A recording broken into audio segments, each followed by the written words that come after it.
Wow. Good job, guys. Hi. I'm so excited. Dr. Hampton's here. Hi, Dr. Hampton. Awesome. Oh my gosh. Hi. I'm so excited. Somebody has feedback coming through a tab. You got to mute your YouTube.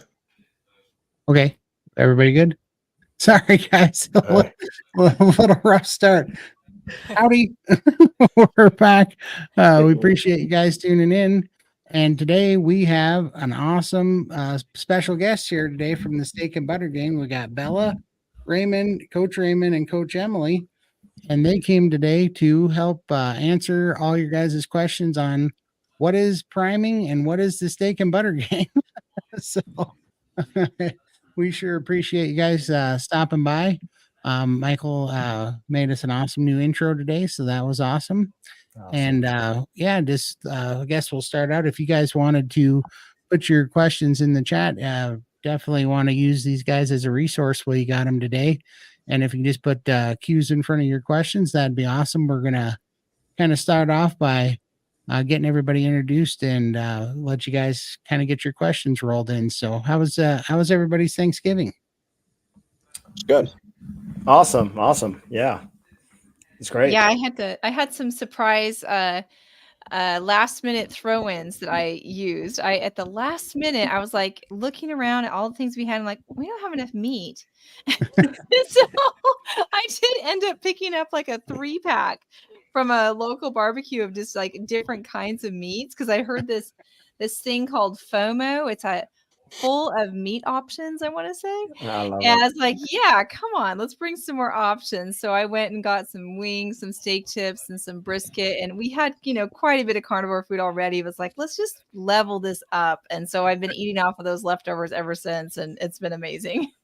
Nice. That's awesome. Yeah, on my part, there was turkey, of course, but that was the only carnivore food and maybe some yogurt salad. So I was like, I always bring my own. This time I brought a whole slab of filet mignon, and yeah, that was just the magic for everybody. I got to grill it out, on a very nice grill, and yeah, tore that up myself and had a little bit of turkey. Not too crazy about turkey, but it wasn't bad either. Right, turkey's a little bit of a waste of time. Yeah. Nice. I had all you can eat Brazilian. Yeah, Bella. Nice. That's the Yeah. way to go. That sounds Super good. yummy. What Brazilians, they like the what is it called? The picanha steak or something? Isn't that their favorite Yeah, cut? that's the best cut. That is the best. That's what they're known for, the picanha, which I think is same as sirloin tip. It's just how they cut it and how they present it is very special.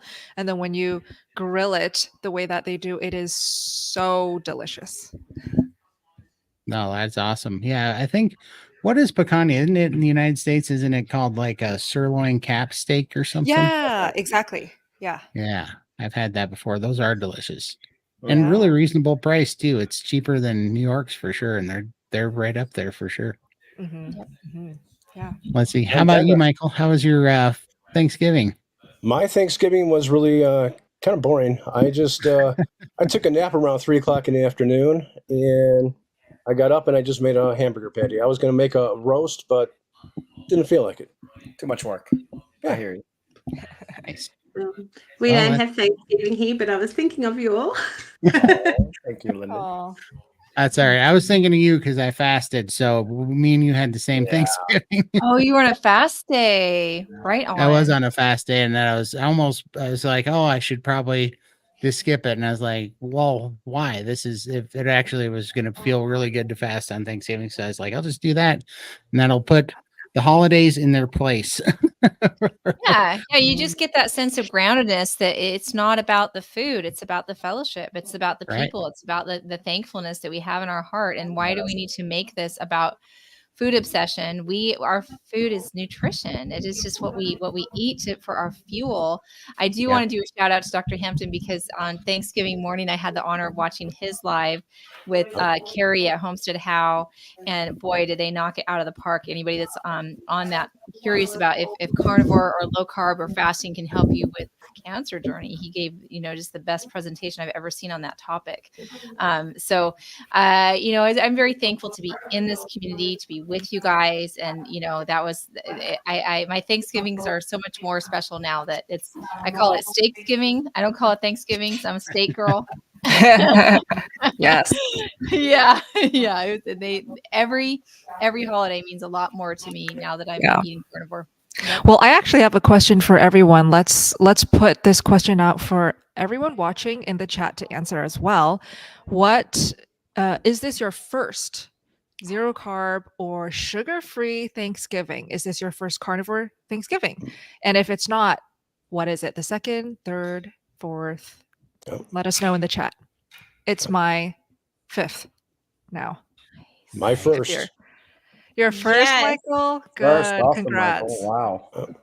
Yeah, that's my first as well. First. Yeah. Wow. And Lindy? Be my second. Nice. Raymond, it's your sixth. Yeah. That's And awesome. Emily, you're third. Lucky three for me. And I love what Bella put about how I just didn't have that thing when everybody else, you see their carb crash coming, the whole room's like, everybody's out, like, okay, I feasted, I had my meat, and I still had energy all throughout the day, and I didn't have a big crash. And yeah, I was happy. The third of many, I hope. That's yeah. right. Mm-hmm. That's awesome. Nice. Well, okay, so let's get some questions rolling in. I think we need to verbally say it. So anyone who's in this live stream, if you have questions for us to answer, or if you have topic requests for us to discuss about, we are more than happy to talk about it and answer your questions. So any questions at all, feel free to put it in the chat. How about I warm everybody up? Yeah. Let's do Let's it. take a vote. Whoever wants an opener from Coach Raymond, say yes in the Let's chat, do it. and then raise your hand. Yeah. All right. Thank you. Well, just so everyone can know how wonderful this is actually, and how monumental what we're doing here is. First of all, I say monumental for a reason. We have 3 people here, 700-pound plus, that all are achieving, actually doing the carnivore diet. And we're seeing their stories right in front of our eyes. We're seeing them melt away right in front of our eyes. And we're seeing them heal. We're seeing them getting out of their houses, buying a car, being able to do things like normal people can do. eventually, one of the big things that I'm excited about is Lindy and Todd will be coming with us at KetoCon. Guess what that means? Which is a very big deal. That means Lindy will have to fly. I don't know, Yep. Lindy, how long has it been since you flew? Oh God, 30, 40 years. You Yeah. You see the freedom that Carnivore has given her, and being homebound for 7 years, she is free to go to parks and play around with her children.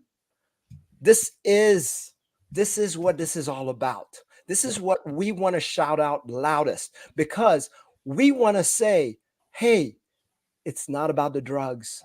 It's not about even the supplements you take. Neither of them are doing that. All they did. And you know what? Doctors are great. They can help out, give us an idea of what's going on. But you know what? Down to it, the biggest person that can help you is going to be you. This is what each one of them, Lindy, Todd, Michael, had to make that decision. It's on me, no one else. And that was my case. I had to face myself in the mirror and say, you know what? What do I choose? I can choose to keep on having a life of misery, or I can choose to just try this, go out on faith, because I've seen others do the same. And now we have 700 pounders here that used to be that are actually achieving that. So if you're one of them and you're ashamed to show up here, let me let you know that each one of those here felt the same way. And now look at them.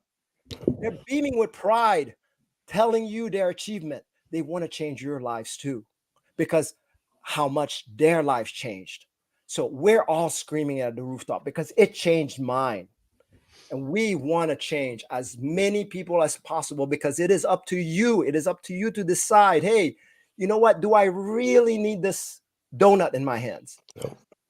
Do I really need to have this little momentary pleasure of this snickerdoodles and then followed by Tums afterwards, just to make us feel better, so that we don't have this GERD or whatever? We don't need any of that. All we need is a proper human diet, the meats. Let's get the meats in, and the rest will take care of itself. Each one of these, including me, we were all malnourished. Okay? That includes Emily, Bella, all of us were malnourished at a certain point. And when we got the nourishment that we really needed, the body took care of itself. And here we are. We are here speaking to you from that. So thank you for joining us. I hope we have a great meeting. We were here to answer your questions. And me and Emily had the privilege of coaching Lindy herself. And look at this that she's created right before our eyes. Thank you so much. Oh, wait, I want to jump on this amazing intro and ask Todd, Lindy, and Michael a follow-up question, because the spotlight is really on you three, and it's our honor, Emily, Raymond, and mine, to even be on this live stream, to be on this show, to be with you guys. We are inspired by your journey, by your progress and your achievements so far. Every single day, every time we see you guys show up, even put something in the Zoom chats in Steak and Butter Gang, it lifts us up. It makes us smile. It truly makes us feel like, wow, the hard work that we put in, we get back tenfold, if not more. And you guys make us feel that way every day. So my question is, what is, I think, how should I word it? What's the best benefit out of making this one simple change to your life, which was what you eat? What's the best benefit that you got out of it so far? And we'll start with Lindy. I've got my life back. I had one foot in the grave, and I cried when I woke up in the morning. I just didn't want to be here. Now I have a future. I've got my beautiful family around me. I can do things with my girls again. Just having my life back and feeling amazing. All the pain that I had's gone. I'm mobile. It just my life. I mean, if it wasn't for you guys, I wouldn't be here today. So I definitely owe you guys my life. And thank you so much for giving it back to me. Yeah. Beautiful. Make me emotional. I love you so much. Oh my gosh. Yes, I love you, Lindy. Such an honor and just so beautiful to grow together and come out of a dark spot. And I was in a dark spot too. And just to walk that journey together has been, it just inspires me every day, and you inspire me every day. Thank you. Mhm. How about you, Todd? Oh, sorry. Go ahead, Raymond.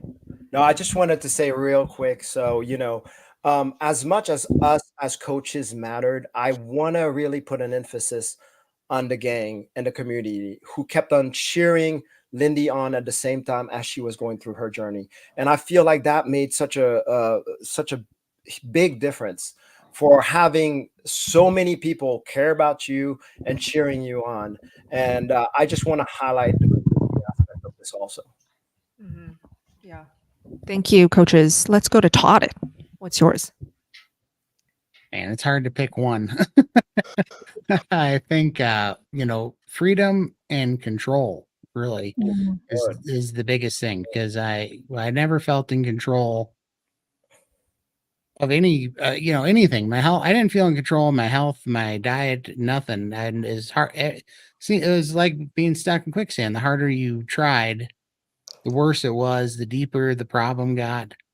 I totally understand how people wonder how you get to 700 pounds, because you're like, well, you didn't just wake up that way. But no, I didn't. But I definitely fought for 25 years to try to not get in that spot. And it was like everything that I was doing was making it worse. And so Yes. people are like, you got to do something. It's like they used to be, yeah, I know, but what?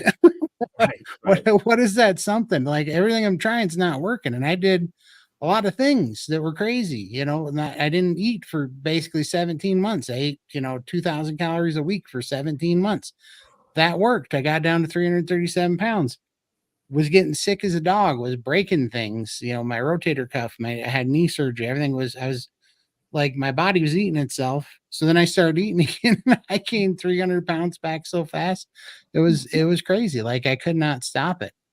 And it's just nuts. Those things were just kept going and going. And then you throw that on. So the biggest thing lately for me is I'm finding when you're healthy, like your brain chemistry works better, your hormones are better, and that gave me control and freedom over all other like bad Yeah. habits that I had in my life. Like nothing controls me anymore, nothing at all.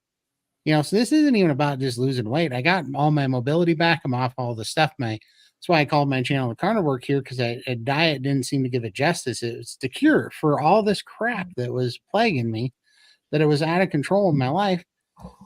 And it's so insane to me that a doctor didn't tell me about this, that Yeah. all the people that I've been seeing for 25 years that were sitting here prescribing me everything under the sun, trying to get me to fill out paperwork to be a test subject for a new weight loss bariatric surgery and all this stuff.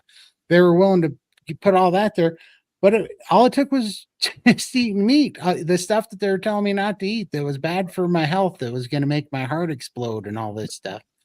So yeah, the greatest thing is it just gives you control of your own life. You don't have to be a slave to really just being an addict to these drugs that they're pushing off as food. They're not food, they're drugs. Yeah. Wow, Todd. No, that's well said, Todd. And again, I am having the privilege of coaching you, so thank you for that honor also. But You're awesome, I man. love to watch what's going through you, and whenever you're experiencing something new and you're describing it, the fact of you gaining muscle at that same time, I mean, to me, that's just incredible. And how your weight shifts such high volumes, whether Yeah. higher or lower, it's just incredible. So to witness that and the power of carnivore, what it's doing for you, and the fact that you don't have, because everybody would say, oh, you must have the strongest willpower, and I know it's not that at all. And, look, you didn't get that way by willpower, by getting No. 700 pounds, right? And then No. trying to get it off. Obviously, you had a lot of willpower. You tried doing what you just said for 7 months. And that's willpower. That's hard stuff. Going on eating just meat, that's not hard. No, it's so like people say carnivore is restrictive and oh, it's so restricted I can never do. This is the most freeing thing, easiest thing. Like it is so easy to get up, and when your brain chemistry gets right and your body's healed, I never wake up and go, oh my gosh, a ribeye steak sounds so disgusting today. I've never once said that. Right. Like when you get rid of cravings and you're really just dealing with honest like cues from your body of hunger, a ribeye steak sounds great every day. you know, like you're never disappointed in what you're eating. I just didn't realize that I was having like drug cravings and fixes my whole life. They weren't Yes. real cues from the body. They weren't like honest cues of hunger. Some of them probably were, and I was feeding it crap and it was wanting protein and amino acids and everything else. But a lot of it was just it's just cravings, and I was feeding Make your cravings. cravings worse, right? I mean, that isn't that the classic definition of a drug? Right. You eat something and you want it more. You eat Yep. something, you want it more. That is the exact definition of a drug. Why am I talking about that? Because when you eat meat, when you're done, you're done. And you're done for a while. Yep. So satiating. So satiating. I mean, I remember the times, I'm sure I'm preaching to the choir here. I remember the times where I would open up a bag of chips and I would be full, right? And I'll eat that whole bag of chips without realizing it and looking for some more afterwards. Yep. Like potato chips, just watching TV and stuff like that. And I'm like, and I'm stuffed to the gill, right? Right. I'm still stuffing myself. Yep. I know. That is definition of addiction right there. Absolutely. Mm-hmm. And Michael, how about you? I'm the new guy here on all this. I wasted. I'm going to get emotional. I wasted my life. I've been homebound for 20 plus years. Wow.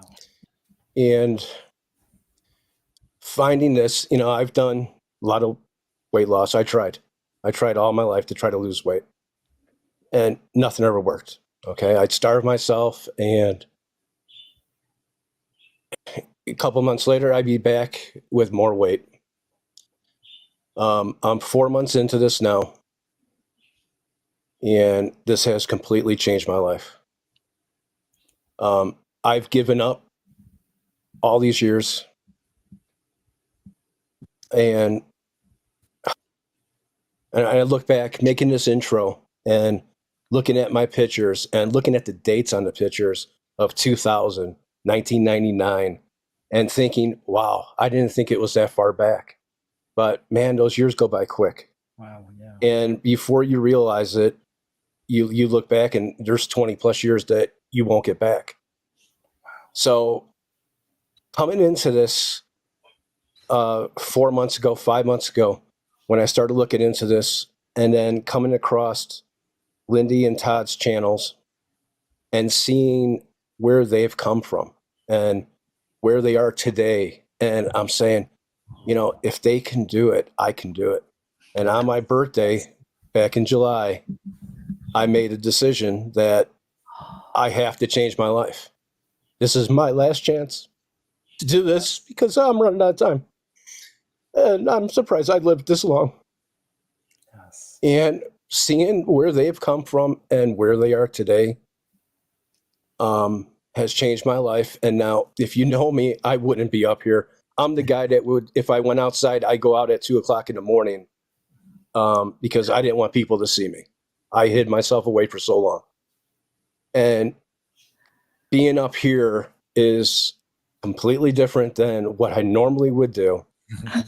But I'm up here because I know that I'm not the only one out there that has hid away all these years and has lost years and lost time. And that's why I'm up here. I want to show others that if I can do it, there's others out there that can do it as well. And it's freaking easy. Yeah. It really is. It's like somebody pulled the addiction, the cravings, everything out of my brain, and I don't think about food no more. I am free for the first time in my life. Todd's free, Lindy's free, Raymond's free, Emily's free, Bella's free. It's gone from us, and it's no longer there. I don't think about food at all. It no longer controls my life. Now I can see what I never thought I was truly addicted to food the way I am, but man, I was wrong, and I suffered through it in July when I was having all the withdrawals from the carbs and the sugars that controlled my life, and now I don't have that problem no more. Yeah, it's amazing. So, and then getting into with the steak and butter gang here, the support that they see. When I first got into it, I didn't have my camera on, but I could just tell that these people actually cared about you, and the people in the channels actually cared about you. Yes. And they clap and they cheer. And I've made friends from the steak and butter gang that I've talked to, had video chats on. It's amazing. So I want to thank all of you that are up here right now with me for all that you do and everything that you put out, because you've not only given Lindy her life back, Todd his life back, but you've given me my life back. And I can't wait until I'm free and be able to go out again. Yes. So. That is so inspiring. It just keeps each other going. It's just like this energy and this love and this sense of community that just grows. I'm just so honored. And Michael, I didn't know as much of your story either. So it's just fun to hear, where you're at and where you've been. And I just see courage when I watch you talking. I'm just like, that is a courageous and brave person. So thank you for sharing that. Beautiful. I'm just tired of wasting time, because I don't know how much more. None of us know how much time we have left, and I just want to live a little bit. Yes. I think our best days are ahead of us, though. They are. That's a for sure thing. I agree. Yeah. Wow. Well, I'm just looking at the chat and everybody is cheering you on, Michael. There is so much love for you, so much support. And I just want to say, everybody who is here with us live and making time to hang out with us, thank you. Thank you so much for being with us, for cheering everyone on in the chat box as well. I think maybe we can start answering questions. I'm more than happy to read them and put them on the screen as well, so you guys can just enjoy. Okay. Yay! This is from Isabella. Oh, hi. Can my periodontis condition be cured on carnivore? I have heard that it can, so I'm wondering what the average time frame is before seeing solid results. Oh, we should start with Emily, since you worked was it a dentist office yourself? Yeah. Oh, yeah. Yeah. So I was a dental hygienist. I haven't done it for a long time. And it's been so cool the way that my life has transitioned, because this was the prominent thing that we learned at dental hygiene school. Specifically, periodontitis is inflammatory. It's inflammation.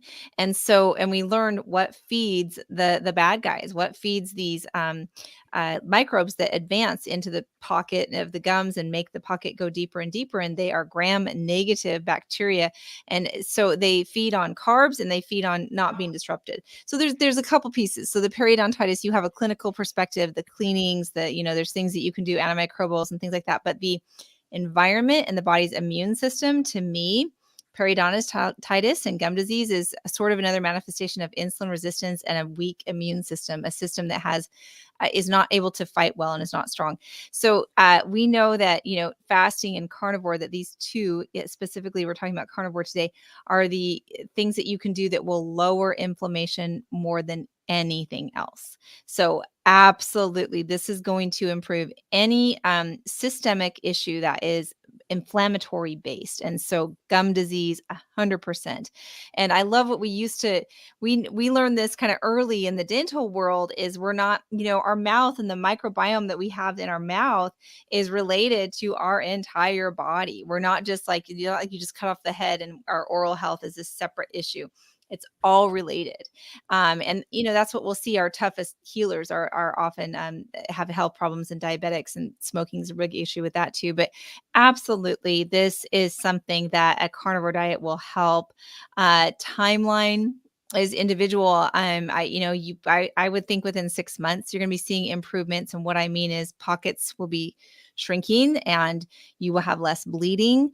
And that's one of the inflammations, like the silent infection that's happening with this periodontitis. People don't even know what's happening, and their gums are receding, and it gets that bone support receded too. So it helps from lowering the inflammation. Then it also helps from the nutrition, because you're going to have a lot more nutrients getting to that area.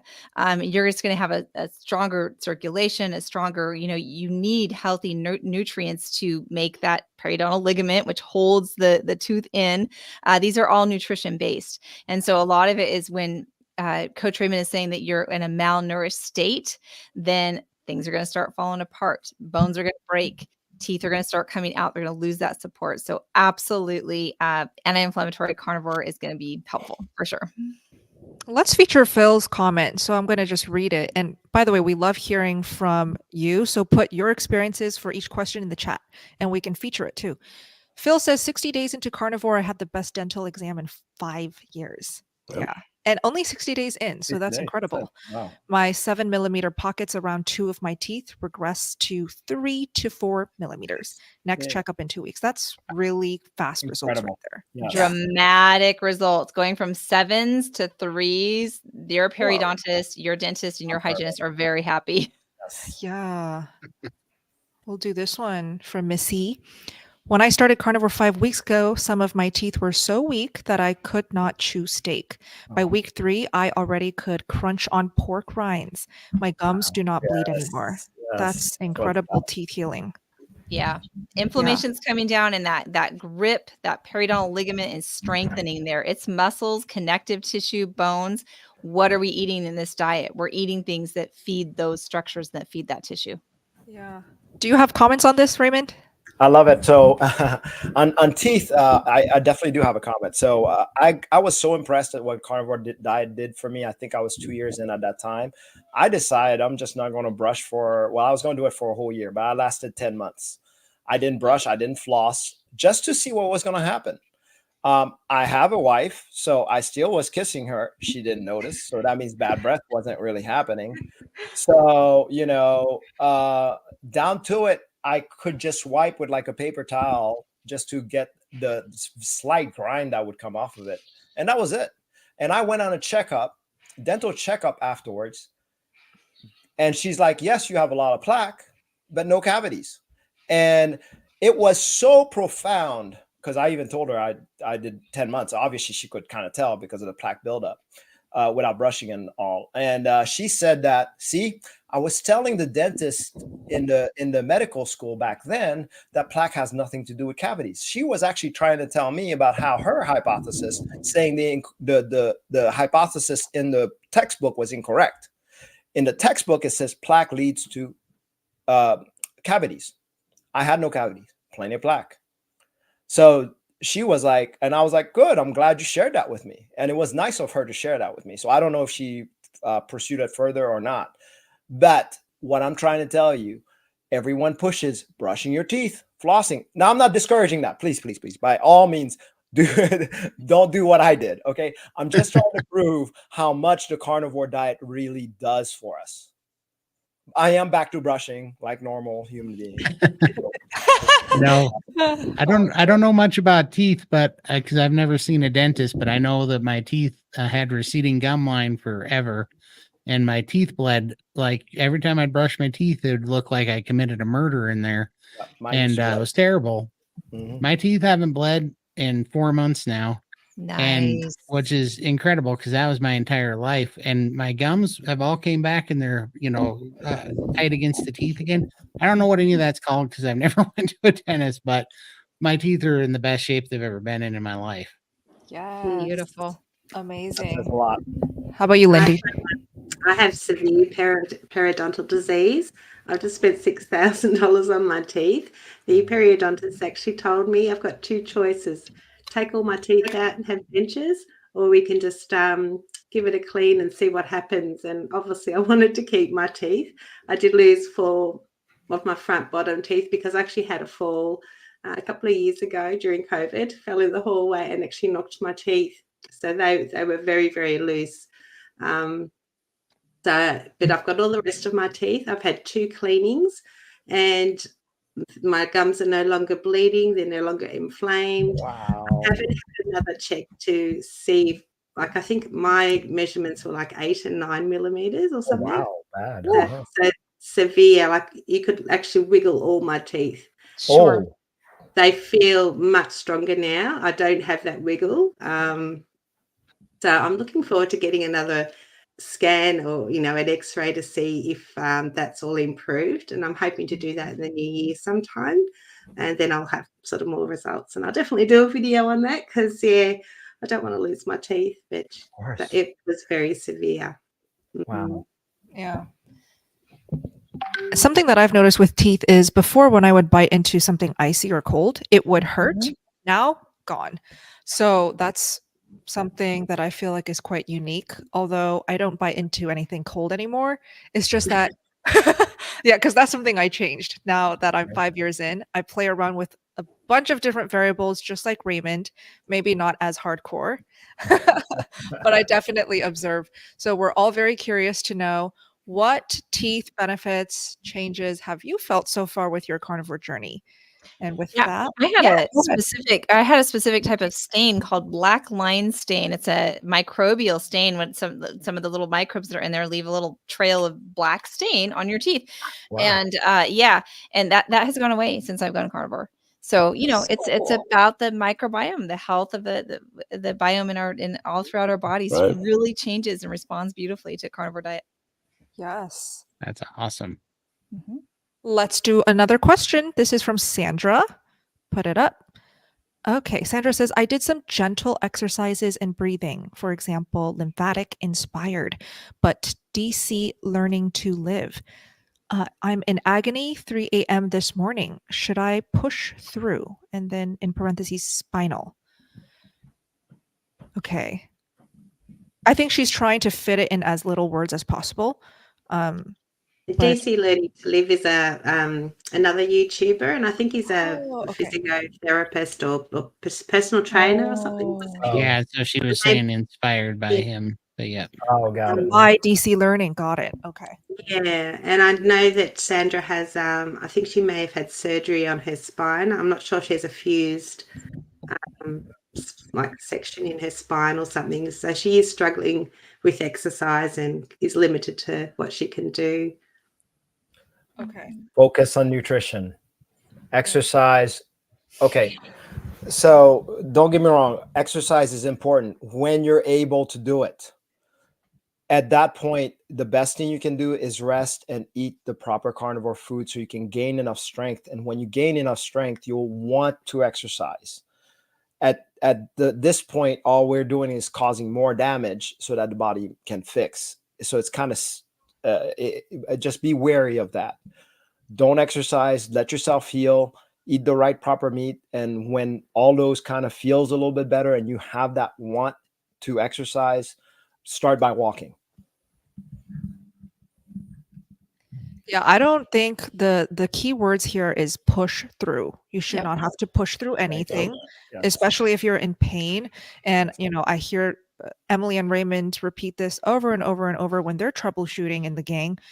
It should be enjoyable. And if you are in pain, don't push through the pain. You don't have to willpower through anything difficult or negative. Emily, what are your thoughts? Yeah, pain's a powerful signal. It's sending you a message.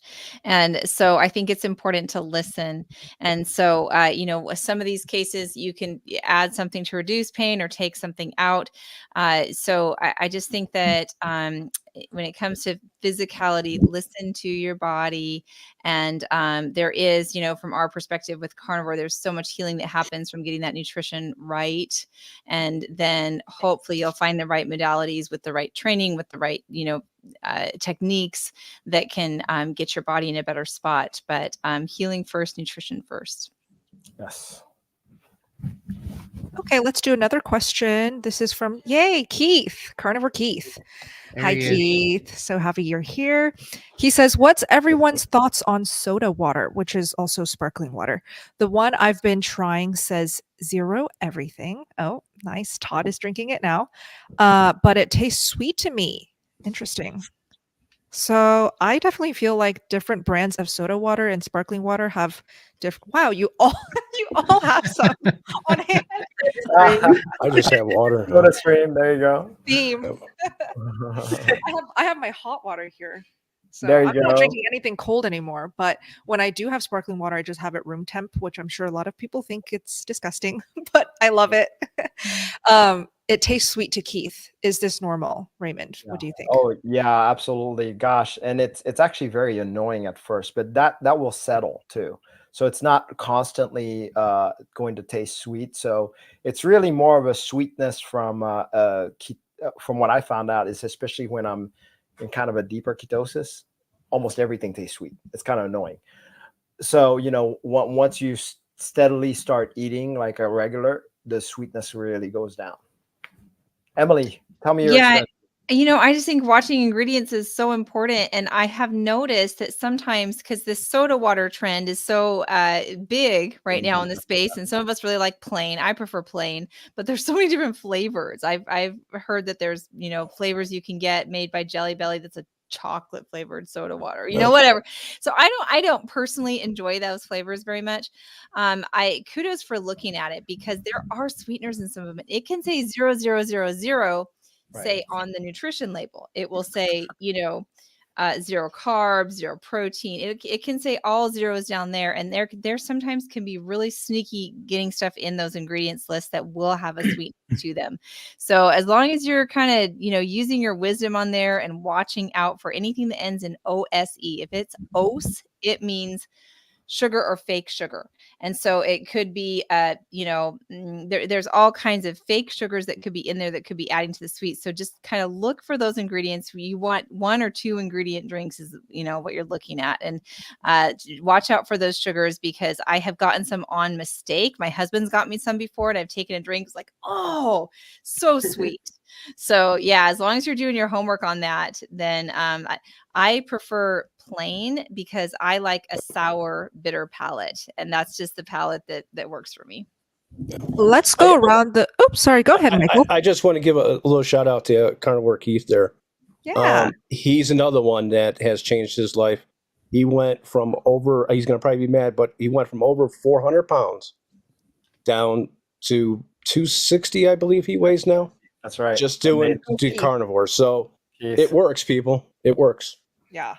Keith, one of these days, you're joining us live right here. We'd love to see you, Keith. Speak up and share your story with us. So we love Keith. He's got that great accent. He's so inspiring, and his smile just keeps me going in the gang. He's just one of our members that is there as an very encouragement, supportive, faithfully. It has the best questions too. Exactly. I just love his dude. smile. He has the best smile. Yep. Yeah. So, okay. And I just featured some questions regarding this sparkling water question from Keith. But real quick, let's go across the room. What's your favorite brand of sparkling water? What's your go-to, Todd? S. Pellegrino glass bottle. It's the only one I really like. It's just when I get the ones in the plastic bottle, they all take on the flavor of the bottle, and it's gross, Oh, So- you can taste it, huh? Yeah, I just love these glass ones. That's my favorite one. So Love it. Lindy? I just have a soda stream machine, and I don't like to buy any. I just make my own and take my bottle with me everywhere I go. I don't like to spend the money on buying bottles and things like that. It's just save the money, use that on meat. So yeah, it's not a soda stream. Yeah, I agree with Lindy. I got a soda stream as well that I use once in a while. If not, I just drink water, and I'm happy with it. Nothing wrong with water. Filtered, filtered water, filtered. Right. Filtered. That's right. Yes.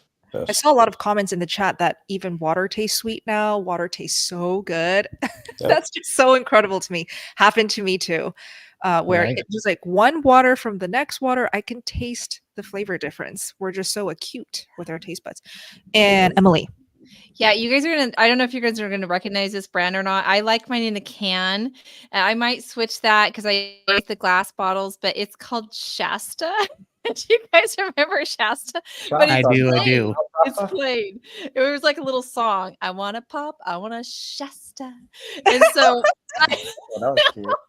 when I was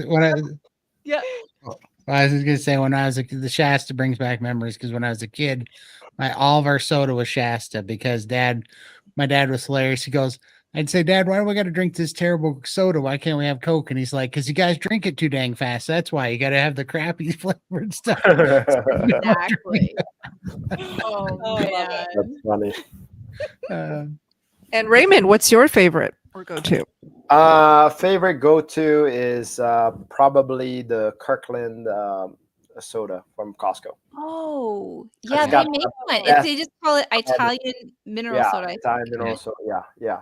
But that one seems to be the most carbonated. That's why I like it. Nice. Yeah. Have Yeah. you tasted Shasta? They're pretty carbonated. I don't know. Yeah. I've never seen it, but next time I see it, I'll definitely get that. It's just club soda. It's just their club soda. Oh, cool. The most carbonated that I've tried is Topo Chico. Do you guys know that brand? Yeah, Yeah. that one's Love good too. Try that. It's Yeah. so strong. It's good. So It's strong. good. Yeah. At this point, I almost kind of want it down a notch. It's a bit too much for me. So Really? yeah, I found That's that my some favorite part is that burn Really? when you take a big drink. That That's burn it. in your throat. Exactly. a bit too much for me. I used to be a soda drinker, like a Pepsi drinker, so I always look for that little burn that Todd's talking about, and the only one I get it from is the Kirkland. Yeah. Oh, how cool. Yeah, I like what is it called? Gerolsteiner. It's a Mhm. German brand. Oh yes, I've heard about that. A lot of minerals in that one, which is great. Yeah. Very We have good. a good medical back to that oral health and the dentist. I'm glad that Dr. Hampton brought this up Oh, too. yay. And we've talked about this in the gang quite a bit, that make it a mixture of flat water, spring water, normal water, and sparkling. Let's just not do all sparkling, because Yeah. we can have some pH acid factors in there over time too. So that was I'm glad that came up. Yeah, it's a good treat, you know. Yeah. So we use it more like that. That's like our little treat. Yes, exactly. Yeah. And I just wanted to feature Keith's little reply. Thanks, everyone. I really appreciate how much you all have helped and inspired me. You are inspiring so many people, Keith. So just keep it up. Yeah. Okay, Absolutely. let's keep going. Yay, this is our trucker, Daniel. How do our bodies actually burn fat on carnivore, and how does it compare to a standard American diet? Ooh, Raymond, you can start. Wow, great. Well, this is actually a really good question. How does it burn fat on a carnivore diet? First of all, I want to preface, I am going on my own experience, my own hypothesis, not a medical doctor, not a doctor. I don't know what I'm talking about, but I'm going to talk from experience. Okay. So, how does the carnivore diet work? First of all, imagine that we have certain resources that are required in our body to live. One of them is essential amino acids, essential fats. Those two are very important in our bodies. Okay. So now, how does it burn fat? The way we need to figure out is, why do we collect fat? Actually, so we always think of the normal term that we're collecting fat so we can preserve it for the winter, where we burn off fat from that. And I'll go with that hypothesis. That's pretty good, actually. So, but here's the problem. So let's assume that you are malnourished, and we've seen this over and over again. And I've seen people who try to fast that were well overweight and malnourished and couldn't lose anything, even through the fasted state. Now, that's where the question's got to be, why is that? So here's my hypothesis behind this. This is where the importance of nourishment is, specifically amino acids pull in your body. Imagine that fat is like a log, okay? So a log, let's say you try to light it with a fire. It's not going to go anywhere, right? It's going to take forever before that log ever gets on fire, right?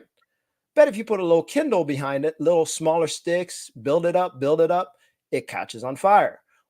What I'm trying to say is these little amino acids are like your kindling to your fire for your fat reserve. And this is how you lose weight. You must be fully nourished before your body feels comfortable to tackle those fat cells to get you lean. How do I know this? I feast and fast. That's how I actually got myself to where I'm at. And I do teach it in the gang. And I've gotten Lindy here, Todd here to do it. And it's working. I don't know why, I just described a little bit of my hypothesis. That might not be why. I'm not a doctor. I'm just guessing at this. So I just wanted to share it. Hopefully that helps. Yeah, absolutely. There's some other things that play into that too. Like before I came to a carnivore diet, I came from the ketosis background and learned a lot about your body going through this thing called fat adapting. And it can do that in the absence of sugar. And then certainly if you bring in some intermittent fasting, that can really ramp that up as well as far as burning fat. So, yeah, to me, it gives us the body a sense of safety because we have what we need. We have the fuel that we need.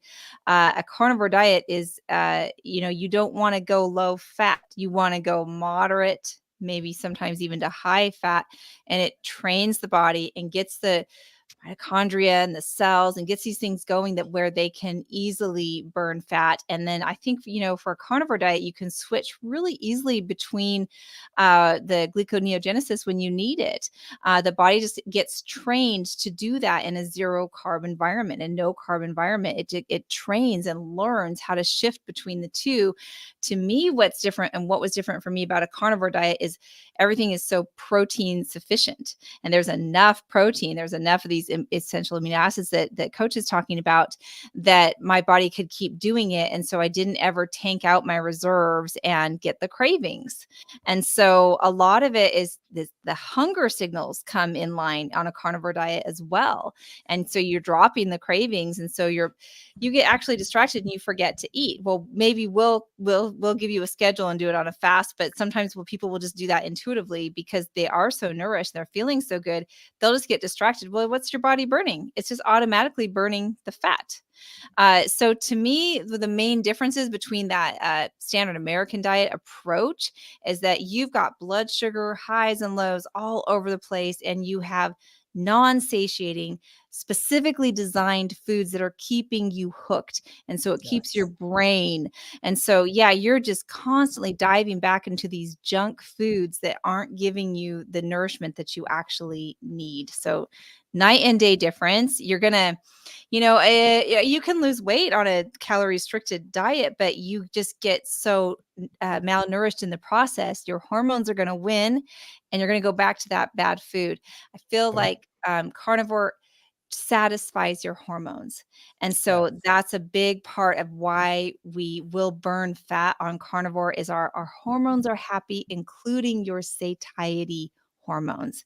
And so these are your fullness. And so it just gives you what you need so that you can get busy doing other things and your body can actually burn through the fat. Mm-hmm. Comments, Todd, Lindy, Michael?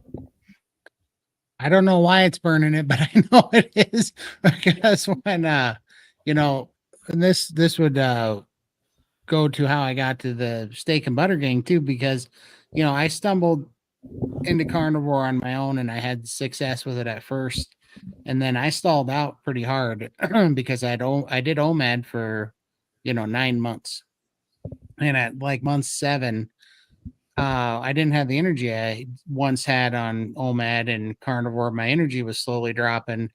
I'd plateaued pretty hard. Wasn't sleeping good. There's just hormone things going on at that point. And I realized, I said, okay, I think I'm under eating. I think I've done this too long. And I think it's no longer a stressor. It's my body got used to it, and so now just everything's slowing down. And that was kind of when I joined the steak and butter gang. And I was there to figure out what I was screwing up at the time because I knew I was screwing up something. And Lindy had so much better success than I was having. And, she's had nothing but great things to say about you guys. So that's when I started doing the priming with Steak and Butter Gang and got Raymond. And man, this has been a life changer. I feel so much stronger and I have all that energy back. The fasting's amazing. I love the fasting. The fasting's so good. And just muscle popping out everywhere without even lifting. It was just the silliest thing. Just everything's turning to muscle right now. And I feel 1,000% better. So I don't know how it's doing it, necessarily, but I can tell you that the fasting and the priming is kind of just a life changer. It got me through that wall because I'd hit that wall and I was getting nervous because I hate those plateaus. That's when you're at risk of getting derailed if it just you're you're not getting through that wall, you feel stuck and you kind of bad things start to happen there. I've been there before, so I love Think about how that felt, because you did this with calorie restriction approach before, Todd. You did this Yeah. you lost, would you say, 300 pounds using a calorie restricting. And so how was that fat burning difference different? When I'd lost 300 pounds by starvation, basically, it was so crazy because I felt better in some ways because I was lighter, Yep. but also I felt worse. My anxiety and depression was way worse. Yes. I was getting tunnel vision all the time. I was playing softball and I'd be out in the outfield and I'd get a bloody nose out of nowhere. I was getting tunnel vision and getting dizzy when I was running. I'm sure I was out of electrolytes and all sorts of things that I wasn't putting back in, but it was weird to feel I was lighter, but I wasn't healthier. If that's the best way I could put it, I was lighter, but I was not healthier.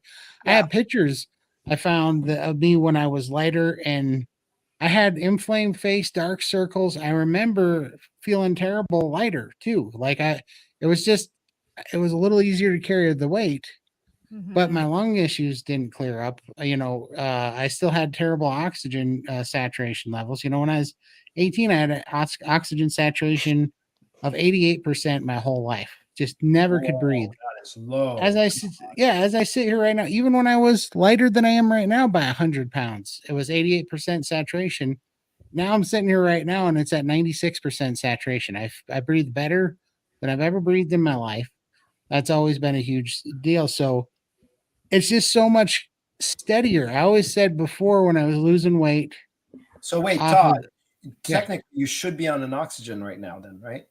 No, I should be, but I'm not on oxygen. I haven't been on oxygen in 6 months. I was on 5 liters of oxygen every day, all day long. To walk to the bathroom, I had to be on oxygen. That's what I'm saying. I haven't been on oxygen in 6 months. It is just gone. And my oxygen, so I had a hard time keeping it at 88% when I was on oxygen, was breathing it. And now I'm off oxygen. It's at 96% saturation, highest I've seen it in my adult life ever. Yeah, that is so incredible. These tiny little victories to you, Todd, they're not tiny at all. They're huge. They're huge. Oh, yeah. So much better, and so before I always say I felt like I was hanging on the edge of a building, like in those movies, and you're about to lose your grip. That's what every diet felt like. Like you knew you're gonna lose your grip. It was not sustainable. This time it's so much better on carnivore. I don't think about food. It's not even a thought. I know without a shadow of a doubt I'm never gonna have this problem again because there's no white knuckle and nothing, Yep. Yes, as Phil has mentioned, we're becoming insulin sensitive, right? And so we know this conversation too, that we were insulin resistant. And this is, I'm so glad that he brought this up. And because, it lets your body, we know this from Dr. Bickman, Dr. Fung, we've, learned so much about this, that the body can now access this fat and how a difference that it feels to enter into this insulin sensitive state, fully nourished. So we got a pow. We've got the double pow, we don't have the, I don't know. I haven't read as much about understanding this fully nourished point, but man, we can feel it. We can just feel it. And we are absolutely turning around the insulin issues. Yep. Yeah. Well, I wanted to feature Carolina's comment here. Very well written. She says, in my opinion, a standard American diet is going to rely on burning glucose versus fat and ketones on a carnivore diet, if properly nourished. The beauty of the program in Steak and Butter Gang is the focus on proper nourishment first. Well said, Carolina. So are you going to teach the next priming class? That's right. Well said. So good. And for those who are new here, joining us, hanging out for the first time, just want to put this up. You can join us, hang out with us like every other day, live on Zoom. It's very intimate. You'll get a lot of troubleshooting, love, and support. At sbgmeetup.com. Oh, yeah, we'll be there in a couple of hours. We've got Dr. O'Mara, right, Bella? True. Dr. Sean O'Mara visiting us tonight. Yeah. By the way, guys, you all got a super chat. Carnivore today. Hey, Adam. I sure appreciate it, Adam. That's awesome, dude. Is that Adam from Homestead How that helps with? Yep, Adam from Carnivore Today. Yep, from Homestead How. Please Thank join. you, Adam. Sorry, I didn't say your brand right. Thank you, Adam. I appreciate this. No worries. But yeah, that's awesome. Please go join Adam's channel. His content is awesome. Super good dude, and he's Carrie's right hand man on the carnivore diet documentary. So they're doing a very important work over there. It's awesome. Such a nice fellow. Yeah, just He I is. really Super good enjoy dude. him. Yep. This is so cool. Nice to meet you, Adam. Thank you for the love. Next question. Yay, let's keep going. Stevie. Oh, this is just a comment for you, Lindy. You've done an amazing job, Lindy. You should be so proud of all you've accomplished. A round of applause for Lindy. Round of applause 24/7 for Lindy. The best. And proud. So good. Proud of myself. I'm proud of everybody. Love you. This is from Slow Life School.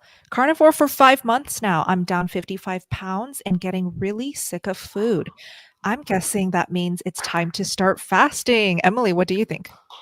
I mean, I would have one little step I'd have you take first. So I would take a look at some priming and some nourishment before you head into fasting. But you're right. This is the point. This is kind of what we've why Raymond has been teaching this for so long is when we start with fully nourishing and fully priming, the fasting comes naturally. So that's one thought. Absolutely. You can, and what we do when we teach fasting in the gang, you guys, we don't say go on a 5-day fast. We teach it incrementally, step by step. We, do a challenge and then come back and do what we call a home base where you feast and then you kind of do a challenge. And so you're going back and forth step by step. You become fasting adapted. We really want to take this slow, easy, steady because we'd like this to have a metabolic tool that you use forever. So we'd like you to be able to use it forever, not burn out on it and think that I'm not a faster, I can't fast. But the other thing too, getting really sick of food is to play with variety and recipes. Some of us are all about the steak and all we need is, some beef and maybe some BBBE, but there are so many different recipes that you can play with. The gang, we're starting to do kind of recipe talks as well. And I've got a cookbook over there that people can look at. But, we're always sharing recipes.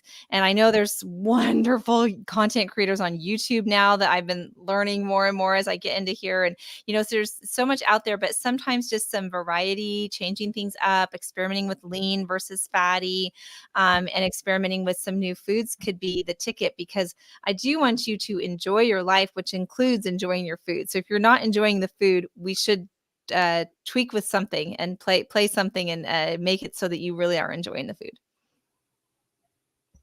And Raymond, thoughts on this? I love it. I love how Emily put it. And first of all, I don't know if you guys are familiar with the saying, but hunger is the best sauce. So if you want to really spice up your food, fast. Let's keep going. We're getting more and more questions. This is from Miss E.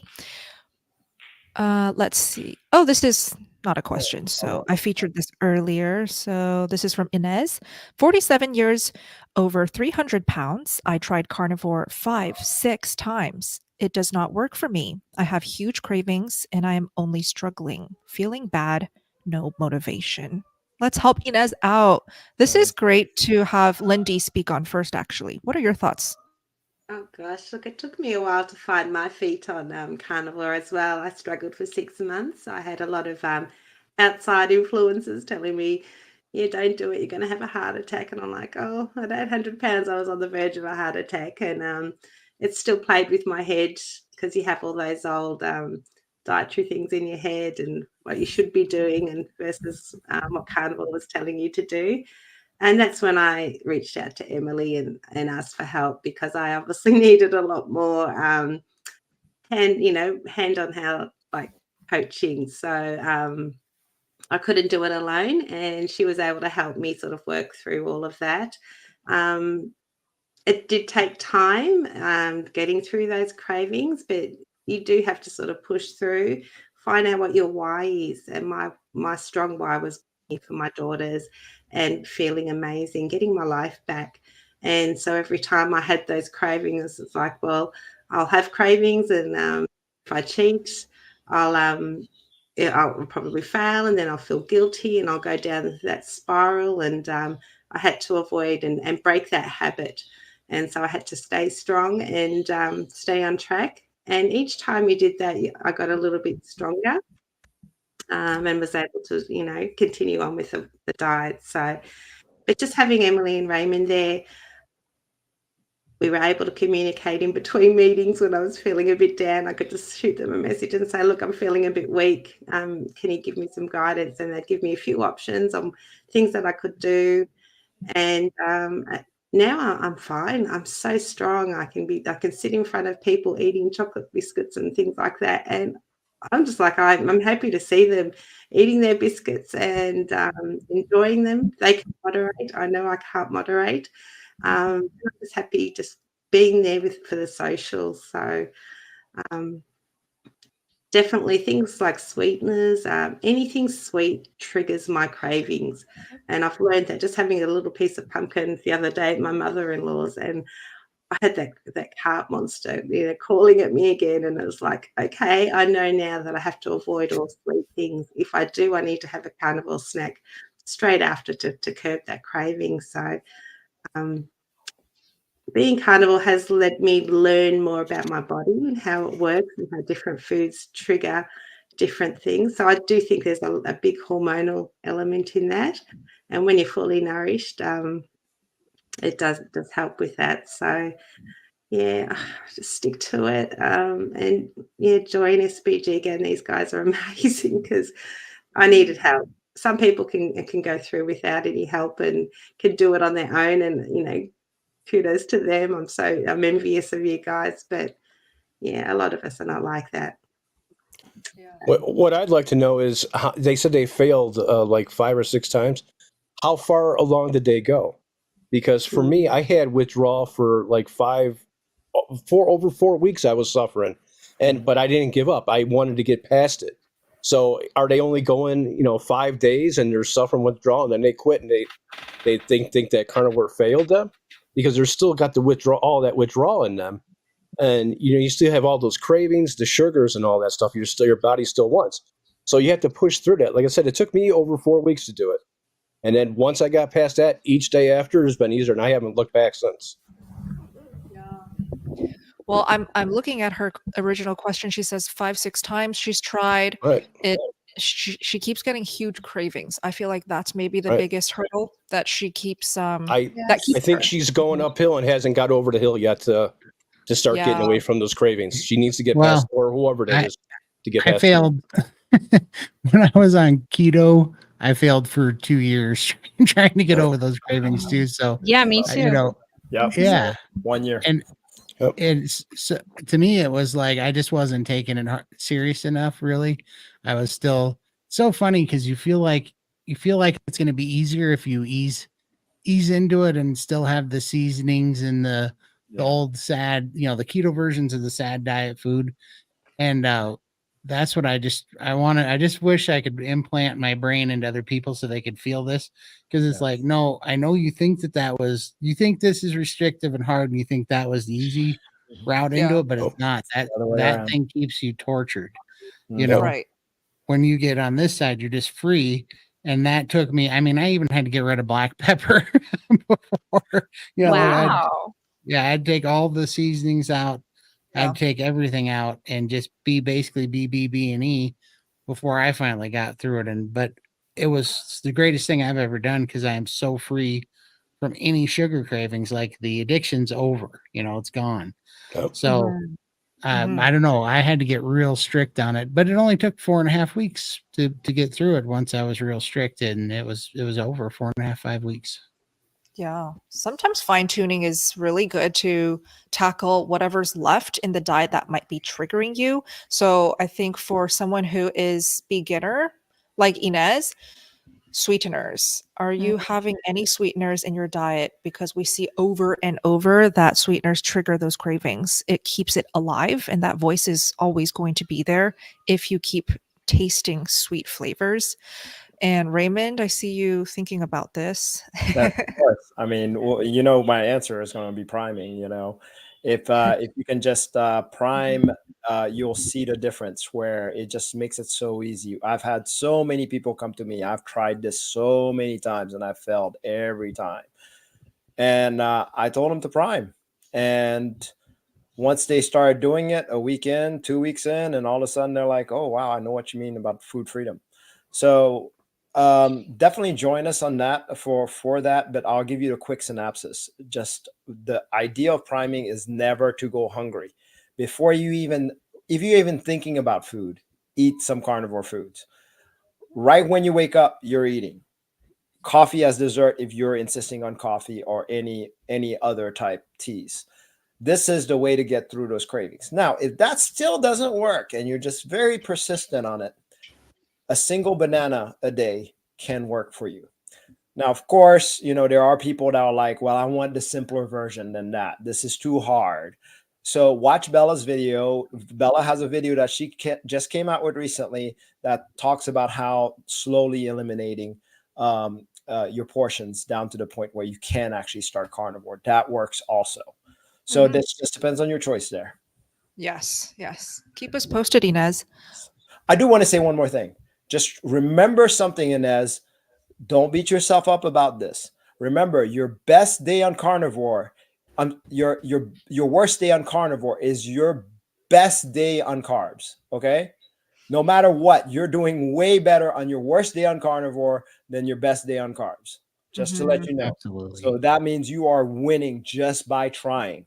Yes. Don't give up. Don't give up. That's right. Absolutely. You guys this is brilliant answers to this question. I'm so excited. And I also just have to mention the butter. Don't be afraid of the butter, man. That is so good for cravings. Yep. So if I was in a situation where I was dealing with that, I would just like serve myself some butter with every meal. Don't be afraid to snack on it. It will not hurt you. There are a lot of different high fat things that you can do. You can do brown butter or some other things too, but just straight butter, how easy is that? Just to like grab a bite and like boom, it can really help you sail through. And you can do that while you're priming. Yeah. Well, Phil has a great testimonial. Priming is such a great place to start carnivore. I was 90 plus days in before joining the Steak and Butter gang, and priming did the metabolic reset I needed. Ooh, I like that. Metabolic reset. Thank you, Phil. Thank you, Phil, and glad you're in the gang. See you in the meetings. Let's keep going. Okay, lots of questions. Alicia, this is something we can maybe all comment on if we agree or disagree. She says, please share that carnivore is a quick healing and performing lifestyle. It's not a multi-month healing before one sees results. I had hormone miracles within a strict week. That's 7 days. That's pretty incredible. It is. Now, thoughts, Emily? We'll start with see you. it all the time. We know this is true because we've heard it's true. Your mileage may vary, and so it is just so different. Such a unique experience. I was like that. I felt better instantly. I could fast better. I had more energy. Like I was like, what?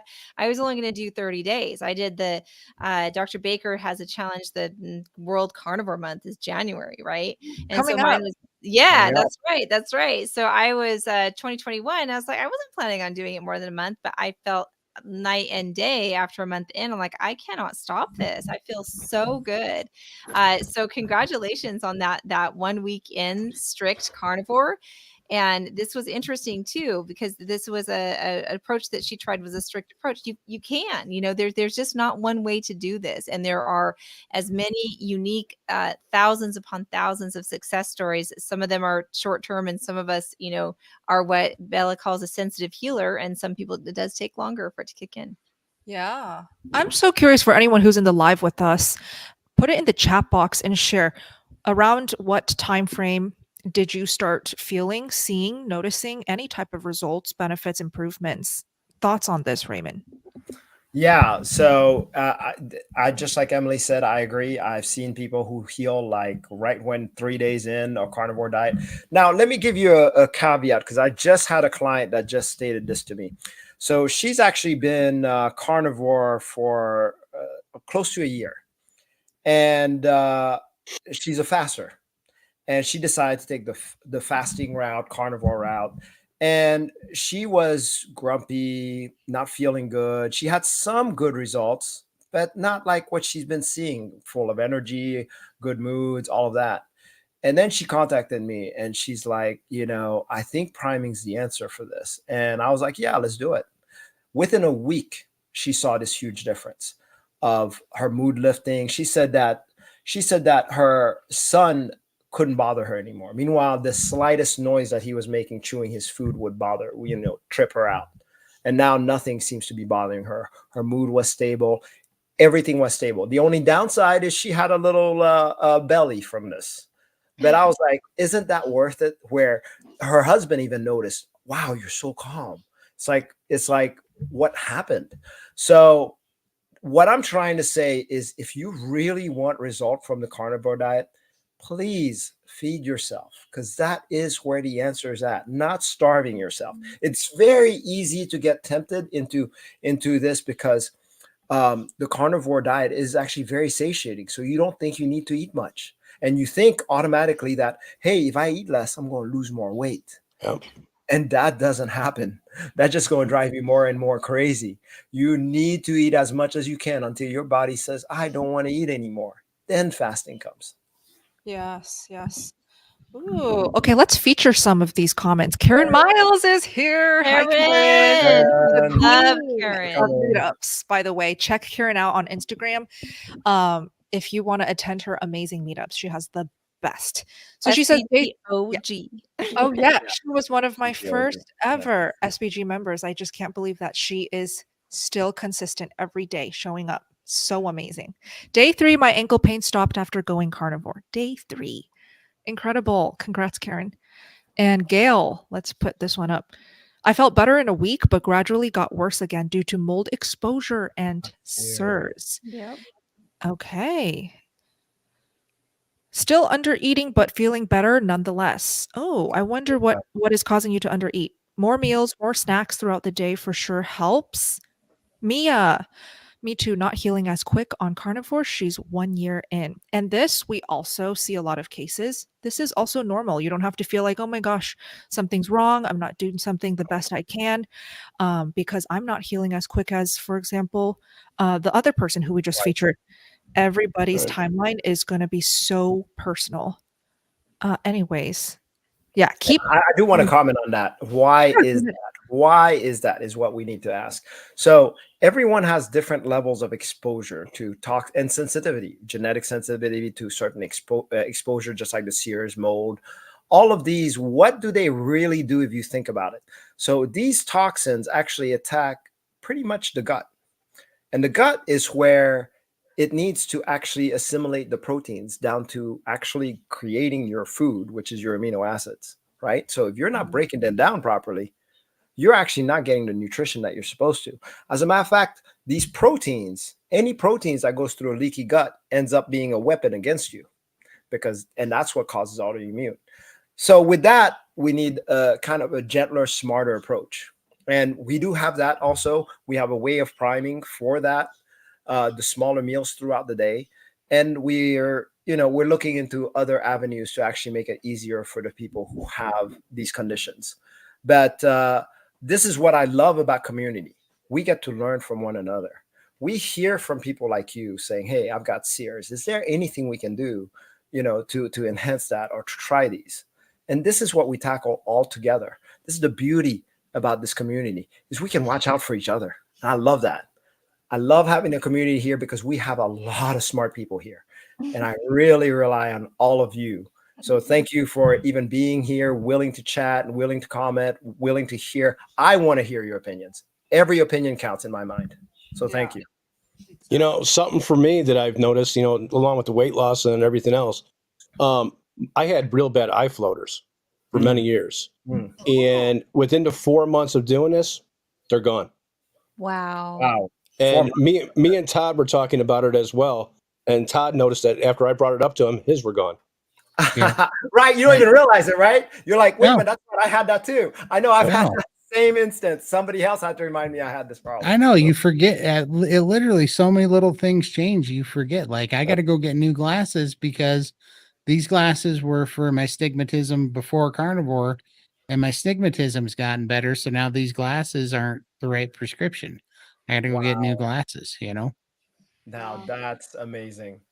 I love what Miss E is saying too, that you become so sensitive then if you when you bring something back, then especially on skin issues, I'm sure, and that you can just it comes out in the skin, whether it's coffee or whether it's dairy or something. And so you get this new fine-tuned you that, can really be sensitive and learn what things truly agree with you and what things you're going to have some consequences if they stay in.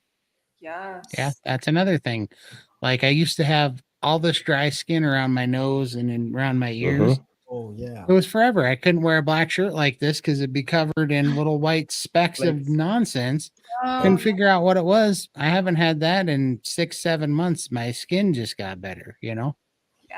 Just- I love Universal to me, a carnivore glow. We have a name for that.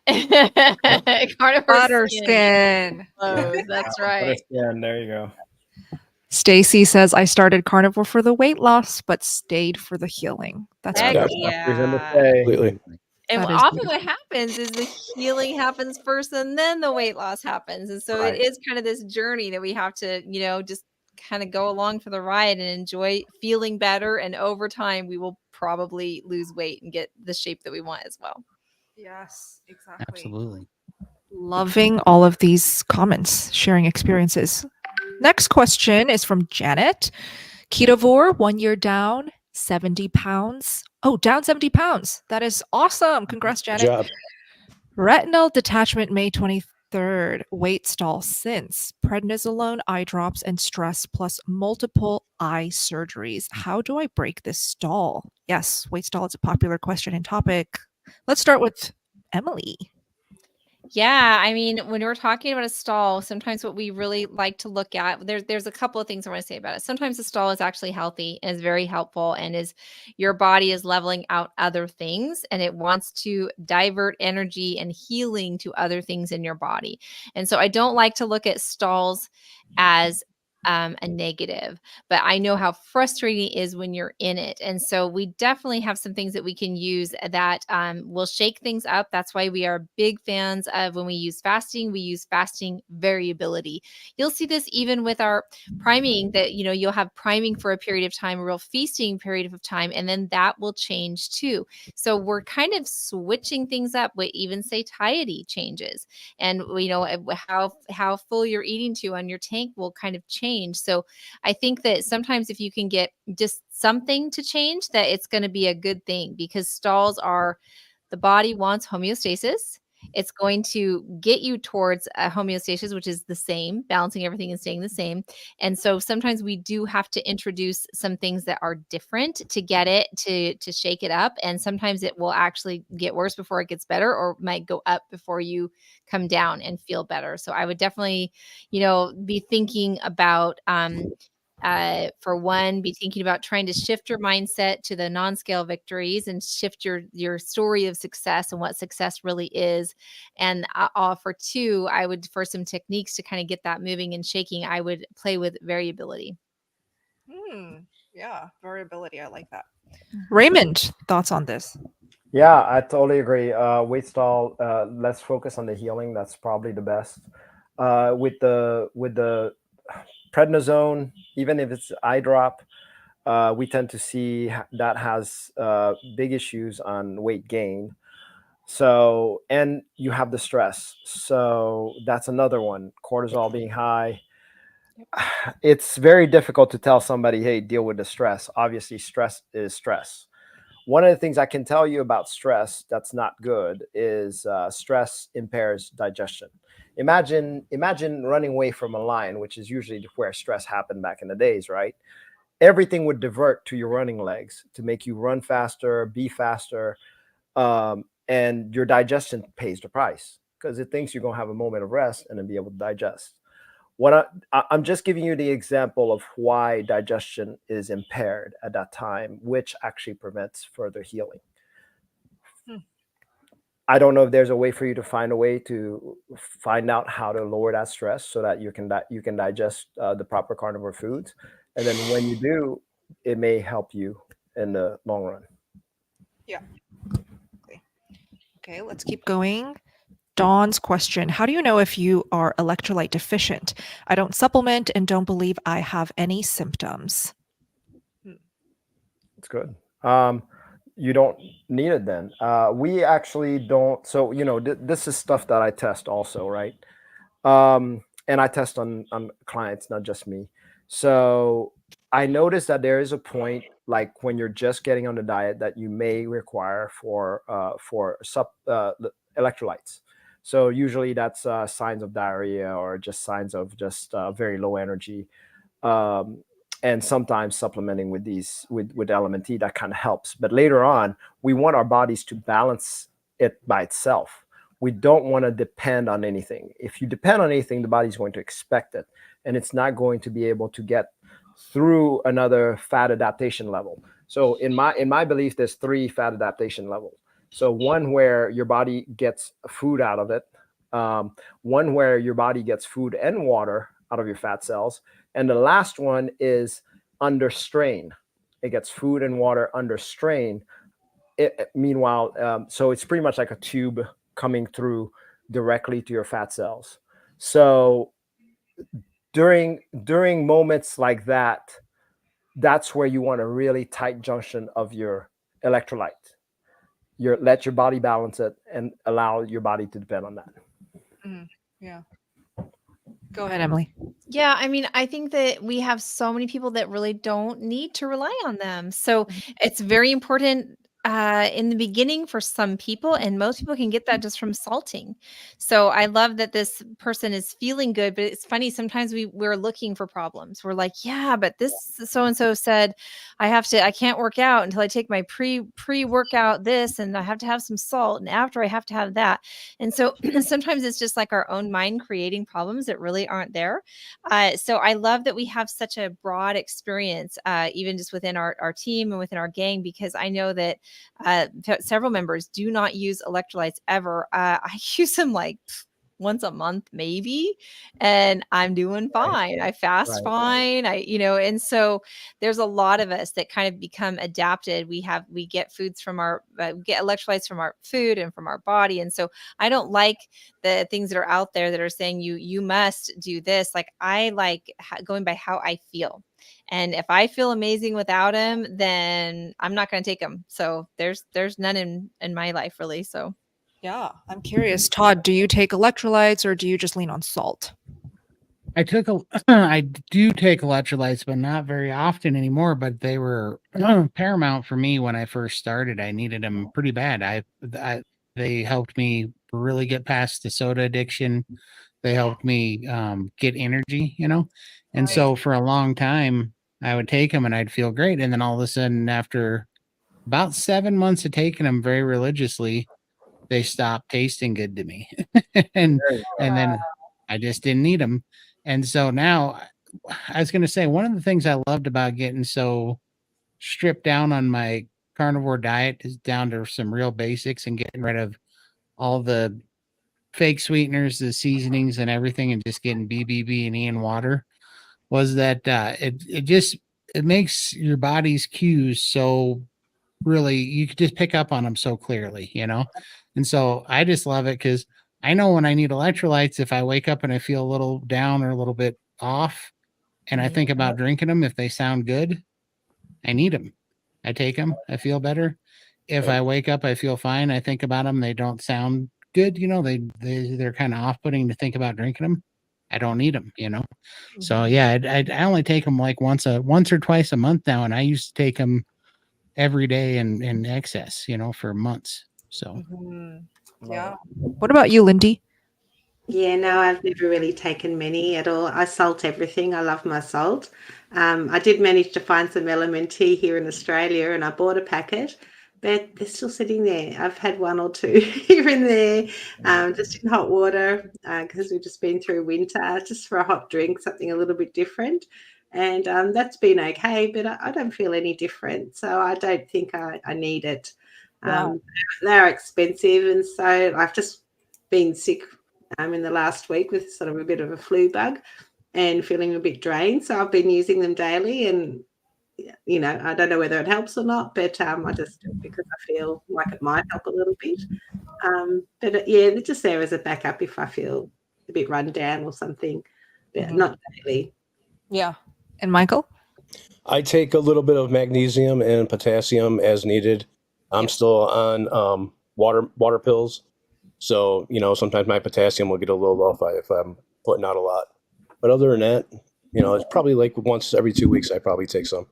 You can feel when you need them, but other than that, Yeah, that's what I was going to say. And I'm like glad you guys all share your different experiences and preferences, because that's exactly that. It's so personal.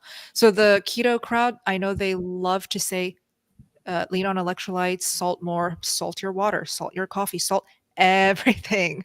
But if you're feeling great without it, you don't need to add it in just because everybody is screaming more salt, more electrolytes, more magnesium. I see a lot of carnivores use it as like a way to maintain feeling good. Oh, I get a little leg cramp. Let me add some electrolytes. Right. It's gone. gone, I yep. woke up with a Charlie. What is it called? Charlie Charlie horse. horse. Yeah. Yep. Add some magnesium. Gone. You don't need Yep. to do it every single day religiously anymore. Once you're fat adapted, I see a lot.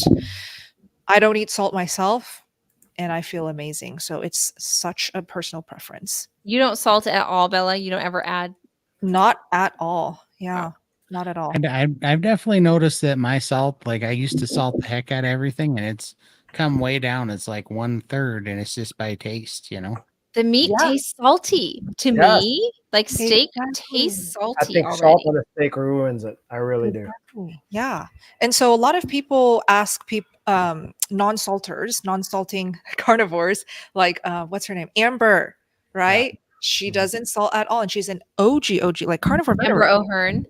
Yes, Amber No O'Hearn. salt. Nice. Yeah, and she writes articles about it on her blog, her website. She talks about it in interviews, and she also says it's not for everybody, but for me, I feel amazing.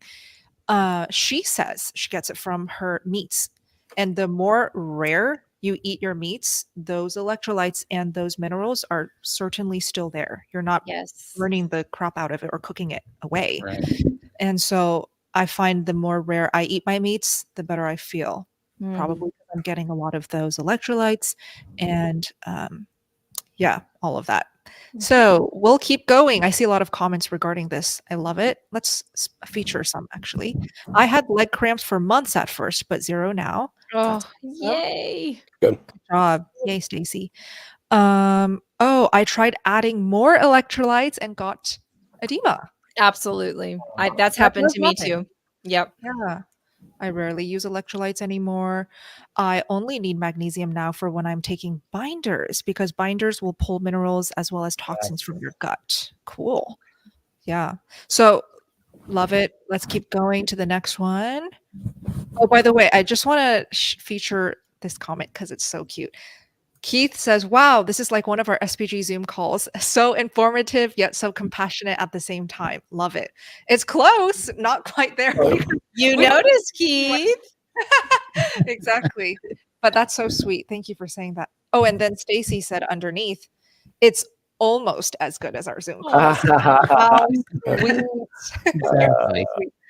Let me just put it up here. If you're new here, just go to the URL shown on the screen. But I also want to verbally say you can join the community for free. And I want to say it as much as I can. And if we're not on the lives with you guys, Lindy, Todd, and Michael, feel free to say it over and over. It's free if you email me. Just email me. I usually say like email me a heart emoji and I'll get the memo. And I'll send you that free SPG forum link to come in so you can kind of feel how it's like being a part of the community, test the waters. You certainly do not have to talk, post. You can just lurk and just get comfortable, get situated. It's definitely a safe place if you're feeling a little bit lost or alone. It is Yeah, so I gotta say, too. loving. Oh, Yeah. I just love it. Oh yeah, For I gotta say too, like I didn't know what was in SPG when I joined up. I just wanted to see what you, obviously you're working awesome things with Bella, so I wanted to see where the magic was coming from. But I gotta say, it's the community is so worth it. And the first meeting I was in, I had all these questions. I had questions I didn't even know I had yet because I just thought I was crazy or that they're in my head about feeling bad like when I was eating chicken, and I couldn't figure out why I didn't, Yeah, and there's all these weird things that were in my head that I thought was just me. And in the first meeting, I heard all these people ask these same questions, and it just feels really good to be in a group of like-minded people that are all going through the same thing at different stages. There's so much information there and so much to learn from it, and it just is so helpful. So, I mean, that's why, we're not. We're not on the payroll or something. I just Yeah, no really kidding. love that PG Gang because it's so helpful, and I really thank everybody that's having struggles. Like, I wish I would have been there when I started 11 months ago. I think I would be a lot further along, and it would have been a lot easier. So I can't say enough about it. And even for the paid one, I used to buy $6 coffees every morning, and this is like $1 a day, and the value out of it is unbelievable. So That's a good point. We always forget to mention it is $30 a month, so it's so affordable. And that people have been telling us, like, let people know how affordable that is. So you're right. That's like like $1 a day or something. So it's 20% of what I would spend on my morning coffee every day. Like it's crazy how affordable it is. So definitely check it out. Oh my gosh, look at what Martina said. I was carnivore on my own for about 4 months and felt good, but the second I joined SPG, I felt amazing. The second she joined, she felt amazing. Martina, There's awesome. something we magical love there. you so much, Martina. Love that. Martina is one of these, she's a resource warrior, just a hero. And this is what's so cool in our She's the gang best. is we have a chat box, and our chat box is 24/7 in the free forum and the paid forum, whatever. And we have people like Martina, like Keith, like Frank, that are just, constantly dialoguing and answering questions. And so any time a day, or you have a craving, or you have a moment, or whatever, like it's just so cool that there's somebody that you can reach out to in that world. So Exactly. Yeah. And look, I love seeing new members come in who are shy or shyer. I always notice new joins. I always check their profile out, get excited. And Raymond loves to say, hey, if you're in the Zoom meeting, your camera is off and you're just lurking. We see you. We recognize you. Thank you for being here. And we love you. And that alone is everything, because a lot of people forget that connection is important. It, for many, is that missing link to It just is. going, keep trudging on, right, Michael? Do you want to share what your thoughts on that are? I never thought having that kind of support meant, would do anything for me. But since joining you guys and being in there, it's nice to have a community, to see the support of other people. And then there's questions that are asked that you didn't even think of, and then you're getting the answer to. Yeah. And then you don't even have to watch all the lives. You could all the replays are there too for all the Zoom meetings. Right. Yeah, that's true. So you have access to all that. So if you're thinking you're not going to be there at a certain time, there's always the replays. That's why I met a friend at a carnivore retreat about a month ago, and she said, Emily, I feel like I know you. And she's like, I don't go to the lives. I'm not there, but I listen to replays. Every time I go on a walk, I listen to replays. So for years now, I have been listening to you speaking on replays and felt so connected. And now she feels so brave that she attended a carnivore retreat, traveled by herself for the first time, was scared to do all of that, and but went ahead and showed up. But I love what you're saying about that. Yeah, we just have like continual access to your tribe. It's so important that you find a tribe when you are making huge changes to your health. You need that support. Yeah, exactly. Oh, these are such sweet comments. Wow. Seriously, the best way to spread the word is to just tell your friends, your family members. Just word of mouth is our favorite way. We hear so much in the gang, in the meetings. Oh, I invited my sis. I invited my neighbor. They're here. My best friend. That is just the best. Thank you guys so much. We appreciate the comments. Let's keep going. Okay. By the way, how are you guys on time? Because I'm just free until Dr. O'Mara. I am too. I'm free. Yeah. This is going to be a Same long here. one. Okay. I shared it on my Instagram, so I'm sure we have new joins every second. Yay! Oh, good job, That's Bella. awesome. Yay. Yeah. Next time I'm going to feature on my YouTube channel too. This is like way too fun. I can't believe how much fun I'm having. Me This is too. so chill. I love it. Okay, this is from ZX10. Most resources say the body needs potassium and sodium in a 4-to-1 ratio, but all the electrolyte powders have much more sodium than potassium. Is this FDA limit of potassium at 99 milligrams per serving? Oh, that's a very specific question. Right. Yeah, it is in pills. It is in pills, but it's not in powder. Powder you can go up to 1,000 per serving, and that's Ooh, why I pick certain potassium, be 1,000 milligrams. careful. Oh, wow. Well, yeah, for sure. I don't know where it comes from, but there's in the keto world, there's the number where they say that every adult person needs 4,700 milligrams of potassium a day. That's definitely a number that floats around the keto world. That is definitely what I was doing for 7 months, and it helped me. But then I just got sick of it, and it was actually like I feel like I was getting overloaded after about 7 months of it.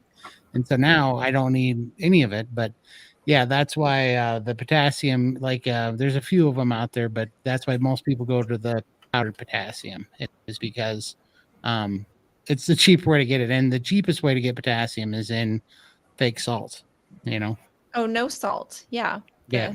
Mhm. Mhm. The no salt potassium. Yeah. Mhm. Yeah. I got so nauseous on that, you guys, and I'm sure that was my bad. It was back in my keto days, my fasting days, and I was doing too long a fast. I was doing 10-day fast, all this kind of crazy stuff. But I would rely very heavily on like different snake juices and stuff that I would make, and it was so easy for me to overdo it. It can be dangerous to overdo it on potassium. I definitely got very nauseous, had some points that I felt incredibly ill. So I have learned that the electrolytes kind of track together. And so sometimes upping sodium, that will kind of naturally up your potassium as well. They all kind of track. And so sodium is usually like the safest and the one you want to target first. So I just say be careful and go easy when you're messing around with potassium. Just from my own experience, I went way too far with it. Oh, ZX10 said, I do get the new salt and take 3,000 mg a day, and that has stopped my palpitations that I had for 14 years. Wow. I gotta say that. So my mom was in AFib for 74 days, and they were gonna do heart surgery on her, and I researched it. They're gonna put a pacemaker and a defibrillator in, and I researched it. She doesn't have a gallbladder. We put her on ox bile salts, and I put her on 4,700 milligrams of potassium. And in 4 days, her AFib went out. She finally went out of AFib after 74 days, and just 4 days of doing that, Wow. she never had to get the surgery. So that was a miracle. And I think there's something in our family about potassium, because I fasted one time for 21 days, and my potassium got so low that it tanked my red blood cell count because it screwed up my blood plasma. So I think there's something in our family. So again, I think it might be, I don't know, this is just my personal opinion, but I think it might be, certain people have different deficiencies or something, because I know in our family we need a lot more potassium. Yeah. Oh, this is sweet. Many of us don't have any support in our personal life, nobody to talk to about carnivore. SBG is such a blessing. Absolutely. Yeah, we hear you. We are your support. Yeah. We love being it. It's so awesome. Yeah. Okay, let's keep going. This is from Stacy. Does anyone have extremely high LDL-C? And if so, how are you dealing with your doctor? I think we all do. I did. Yeah, it no one time. kidding. Actually, mine went down, so I don't have it anymore. But yeah, I did it one time pretty bad. And also, what is categorized as extremely high or higher than normal? Do you know? I do. Yeah, LDL-C is a little different. So because that's from the NMR test, so I'm not really sure about that number per se. Oh, okay. I just know an LDL of anything over 100 is bad according to them. But we know that's extremely low, and that's terrible for us. Saying that, how to talk to your doctor about that? Let your doctor talk. It's fine. He's going to prescribe you a statin. It's going to be your choice whether to take it or not. It's not like they can force you to take it. Well, I remember when I interviewed you, Raymond, your doctor was freaking out. He was doing the whole spiel, like telling you to be on statin. So what was your response to him?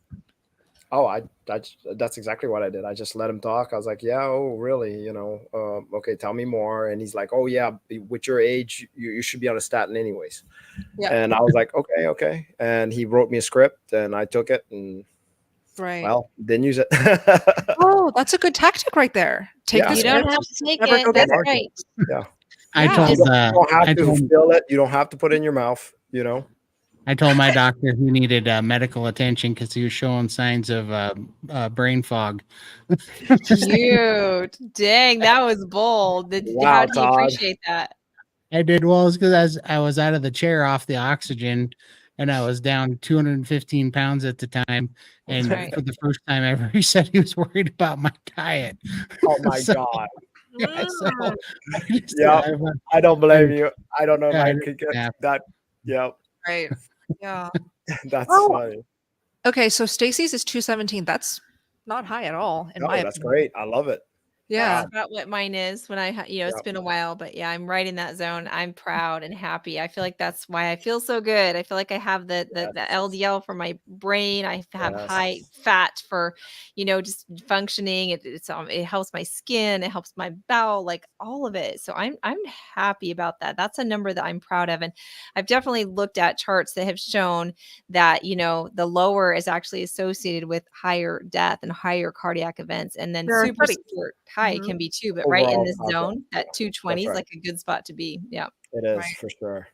Definitely share what your LDL is in the chat, guys. And if you have not heard yet, tons of carnivore doctors at this point are sharing, Yes. lecturing, doing conventions, presentations at all of these low carb conferences, talking about how it's not the LDL to focus on. It is the HDL and the HDL, triglycerides and the right. ratio. And if you really want a good idea of where your heart health is, get a CAC scan. Mm-hmm. Yeah. And just some recommendations. Dr. Philip Ovadia talks about this. Dr. Ben Bickman talks about this. Dr. Diamond, I hear a lot, right? Doesn't he talk about yes, he cholesterol all the does. time? Yeah. The truth about it. Yeah. Okay. Dave Feldman. Dave Felt. Oh Oh, yeah, of he's a course. big one. Always hear about his name linked to truth about cholesterol. Okay, perfect. Let's keep going. Mhm. This is from Jeanette. My question is about oxalate dumping, knee pain and crusty eyes beyond arthritis and conjunctivitis, seemingly increasing. I'm adding turmeric and avocado, also topical arnica, eye drops, anything else I can consider. What we really hear Sally Norton recommend about this, what I hear her recommend is some black tea or some lemon juice as the go-tos. I personally would not use turmeric because it's so potent and so powerful. I just look at the color of it, that bright orange. I just think it's just like oxalates everywhere. To me, I can just see them stabbing every little part of your body when they go in there. So I get it, and it can be used as an anti-inflammatory. I understand that they're actually relying on the properties that these spices have to irritate the body. They're kind of relying on that as an adaptogen for the body then to respond to that. But I would look at the lemon and the black tea perhaps, and would definitely follow and look into Sally Norton to help with that process. Yes, definitely. And Jeanette did a little follow up here. She says, if I can find it and feature it, I had a reversal of wrist arthritis and a long standing eating disorder within 2 months. That's incredible. So I think just keep doing what you're doing. It's working. Yes. That's Yeah, amazing. reversing that. That's awesome. Yeah. Yeah. Wow. That's a big one. There's so many that I get excited about when people reverse their eating disorders. I mean, that's because Yes. that's physical, mental, that literally an eating disorder will kill you. You'll go into cardiac issues with it if you're a bulimic or anorexic or, I don't know what disorder this was. So it is, life threatening. But just to get that restored in a proper order and just the mental health healing that comes when you don't have that destructive behavior lording over you and controlling you. Congratulations. Yes. Yeah. Oh, Absolutely. look at this one. Darth 230 LDL. Fortunate my doctor interpreted this transient rise due to my fat loss. Interesting. Yeah, that's a good one. No I had auto that. prescription for a statin. Good. Well, Good. Hopefully when you've maintained your fat loss for many, many years and it's still you still have beautiful LDL, they'll still leave you alone. Yeah. Well, Todd, Lindy, Michael, do you guys know your cholesterol numbers? Have you gotten tested? I just had a blood test and I was over 200, and she was a little worried about it, but you know, she's happy with my weight loss. Oh, So, good. Wow. you know, so she says she's going to let it slide for now. But Heck I was yeah. I'm not I was worried about it. 203 when my doctor was mad about it, and I'm like, give me a freaking break. Really, that's not even that bad at all. Gosh. Great. Okay. Yeah. How about you, Lindy? I have no idea what my number was. The doctor just said, "Oh, you're doing great. I don't need to see you for another year." So I left it at that. Yeah. Oh, this Yeah. is some truth right here. Todd, your doctor became worried because he can't make money on prescriptions. Yeah, very true. He might not make his car payment off of my Oh. statins. That's a shame. He probably lost a lot of money actually from what he was probably prescribing you early on. Yeah. So, Yeah, exactly. Okay, let's keep going. Oh, this is such a good one from Jenny. Not really a question, but I do think we should just touch on it. I recently have been getting sugar cravings, but finally figured out that the reason for me is emotional. Any emotional issues need to be addressed equally when starting carnivore. Absolutely. Yeah. don't let that be a reason not to start carnivore though. I agree. Be aware of your emotions because emotional eating is a thing, and it's okay to lean on carnivore foods, especially early on, to just emotionally eat on carnivore foods because eventually you just don't want to, and it brings you a sudden calmness. Then you don't have as much emotions flying off the handle. Right. Right. Yeah. I love that you are acknowledging this, and I agree completely because carnivore has been a miracle for me and for everybody that's here. It's been miraculous, but we also need to just be taking responsibility for all the parts of our lives: our social, our intellectual, our mental, our emotional. And I don't know. I think in the gang we address this. We do a lot of themed calls that have to do with dealing with social. Well, emotional has to do with your relationships, has to do with your relationship with the people in your life, has to do with your relationship with yourself. And so I think there's lots of room for us to be growing in this area, asking ourselves the hard questions and giving ourselves challenges as we grow emotionally. And I Yeah. think that, carnivore just gives us such a good foundation to they grow together. So the parts of ourselves are all growing. We're getting healthier mentally. Our mental health is improving. That's going to help our emotions.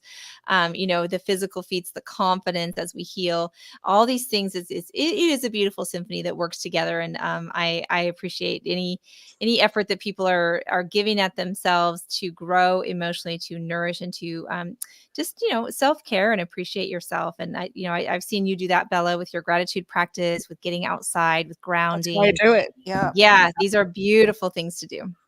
And I love that you mentioned that, how we're ever evolving, and even our mental health, our self-confidence, self-esteem is also evolving.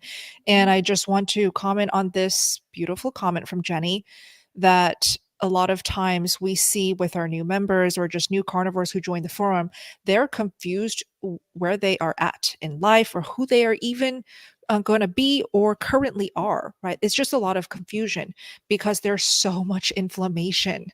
It's Yes. very much linked. When there's Yes. inflammation in the body and in the brain, and it's totally linked to what you're eating, by the way. You eat sugar, you eat junk, you eat seed oils, you're increasing inflammation in your body, in your brain, and it's going to affect your emotions, your mood, how you feel about yourself. And then when we see these carnivores who continue eating meat and not eating sugar and seed oils, the inflammation starts going down, right? And Raymond, when inflammation goes down, what are some changes that you see with your clients in their constitution? I know you like that word. In their mental health, what do you see? Yeah, I mean, I definitely see a total carnivore zen, and I'm talking about folks that's been on depression medicine and or ADHD, Ritalin, SSRIs. Right. All of them notice this calmness to the point where because I don't tell them to get off their drugs because it's like follow your doctor. To the Right. point where they're like, I'm going to try this and see what happens, and they do, and they can. Yeah, exactly. Yeah, and What it's a just miracle. I just yeah, can't believe that a diet can fix that. Right? Diet can fix that. Exactly. It is Exactly. fixing it in us every day. It's just like, Yeah. wow. yeah. When you say it like that, it's exactly why we cannot shut up Right. about carnivore. Eat meat, you know? Todd, go ahead. Oh, I was just saying, I was so mad, happy but mad because, I had suicidal depression for Yeah. years, and there's some instances that I'm lucky to be here over it. And it took 2.5 weeks on meat, for that to completely go away. I mean, it was gone, and I was like, how are we not? It's such a disservice that we're not teaching that to people with mental health problems and Right. depression. Like, people are dying, literally dying, and all they need to do How many is know lives? the truth. Yeah, it's Change what they eat. incredible. Yeah, Yeah. and I mean, that's the most infuriating part of it is how many people are suffering, and I look at all this stuff with all these kids on on the antidepressants and stuff in school that are doing terrible things and having all these problems, and I just can't help but feel like it's 99% the food. Absolutely. Oh, Yeah. yes, I absolutely. I was on depression meds for a very long time, and now I'm off of them. And Oh my I gosh. had There you just go. a few months ago, I was thinking about ending it. I would go to bed at night and hope I wouldn't wake up in the morning Right. because I just wanted to get out of this place. And now I look forward to getting up in the morning. Yes. Wow. Yes. That's Yeah, everything. That's It everything. is. That's You everything. got a will to live. You're back to wanting to live again. That's Yes. huge. Yes. Exactly. Yeah. Oh, so inspiring. Definitely share for those who are in the live right now. Oh, by the way, don't forget to hit like. Limitless Lindy, Todd, Michael, Emily, Raymond, it's going to broadcast to their channel after this live is over. You definitely want to hit like so that more people can see it after it's posted. Oh, I appreciate it. of course. Yeah. Brenda says, when I treat myself, I immediately gain water weight. Fortunately, I lose it quickly as soon as I get back on track. That's great. The fact that you even are aware of that. Well, you know it. Mhm. Yeah. I like it because it helps. The worst thing you can do when that happens is to beat yourself up and berate yourself and I'm going to fast and we can get so self-punitive when slips happen. And Exactly. so I think about carbohydrate, hydrate. And so if this treat was a carbohydrate, then hydrate. Yeah, it comes on. It is water weight. It will happen. And just next meal carnivore, just right back to it. It's only learning. There is no failure. There's this feedback. And so I love this attitude that we'll get back on, it'll drop, and it's not really about the weight and the size anyways. That's kind of the side proxy that's happening. It's about us making the better choices for our current self and our future self. And that you learn that over time. You learn that, if I do this certain thing, I'm going to feel a certain way. I'm making this choice for Emily tomorrow, not Emily today. There you I go. love that. This one is very good. I have a danger time, which is evenings, and this translates to a lot of us who tend to have midnight munchies. I like to call it that. For emotional and irrational looking for food, got to keep it in check. The best thing that you can do to keep it in check is just eat some meat. And if you want to be even more potent with that, eat pure fat. It's Yes. pretty simple. Ooh. Yeah. Or butter. And I want to say, the time when that danger time comes. I'll bet you can point it out to actually the hour. So if that's the case, eat a big meal the hour before. Yes. And then you won't feel it near as bad and it's more manageable. Then you can lean on a butter or a fat source to make it go away all the way. Yeah.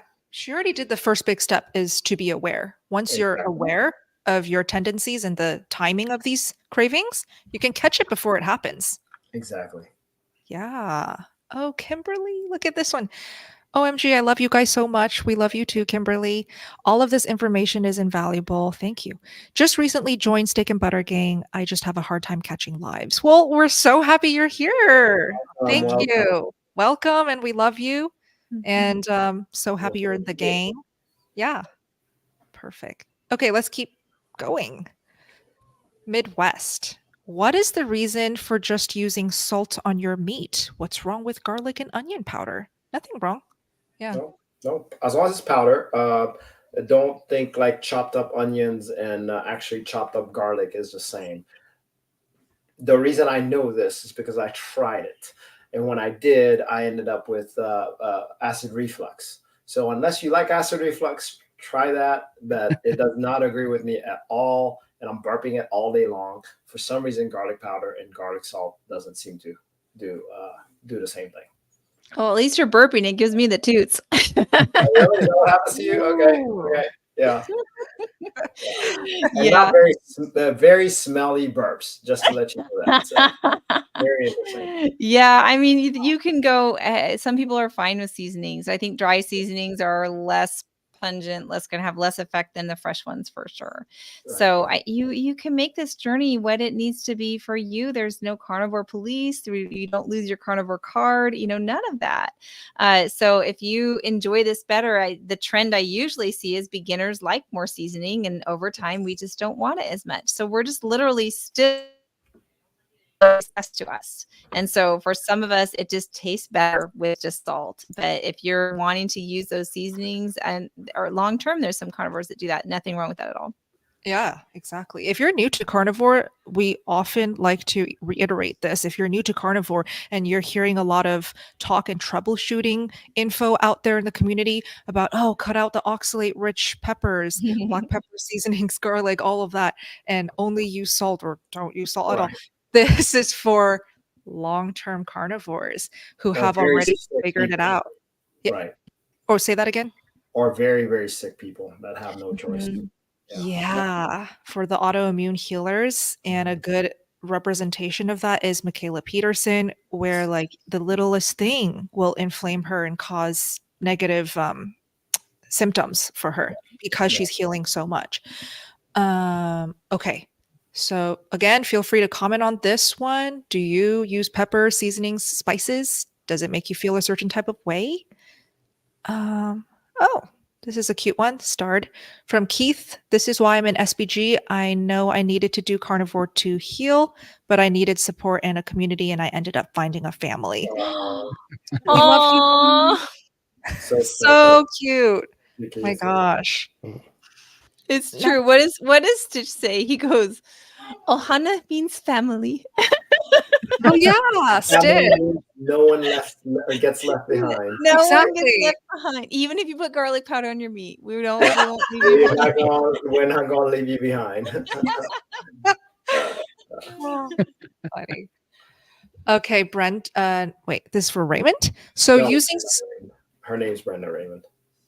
Oh, gotcha. Okay, so using spices on your food would be considered more ketovore? No, not at all. Not at all. Yeah. But I'm sure that was already answered in the chat. Yes. Yeah. Okay, this is a proper question from Jenny. I had gastric bypass years ago, and I have issues with malabsorption and especially fat. Should I... Oh, and the second part is here. Should I try ox bile? I have trouble absorbing fat because I had my gallbladder removed and gastric bypass years ago. And Lindy, you should comment on this first. Oh, I had lap band surgery, and I've also had my gallbladder removed. And probably a good 6 months, I had loose stools when I started the carnivore diet.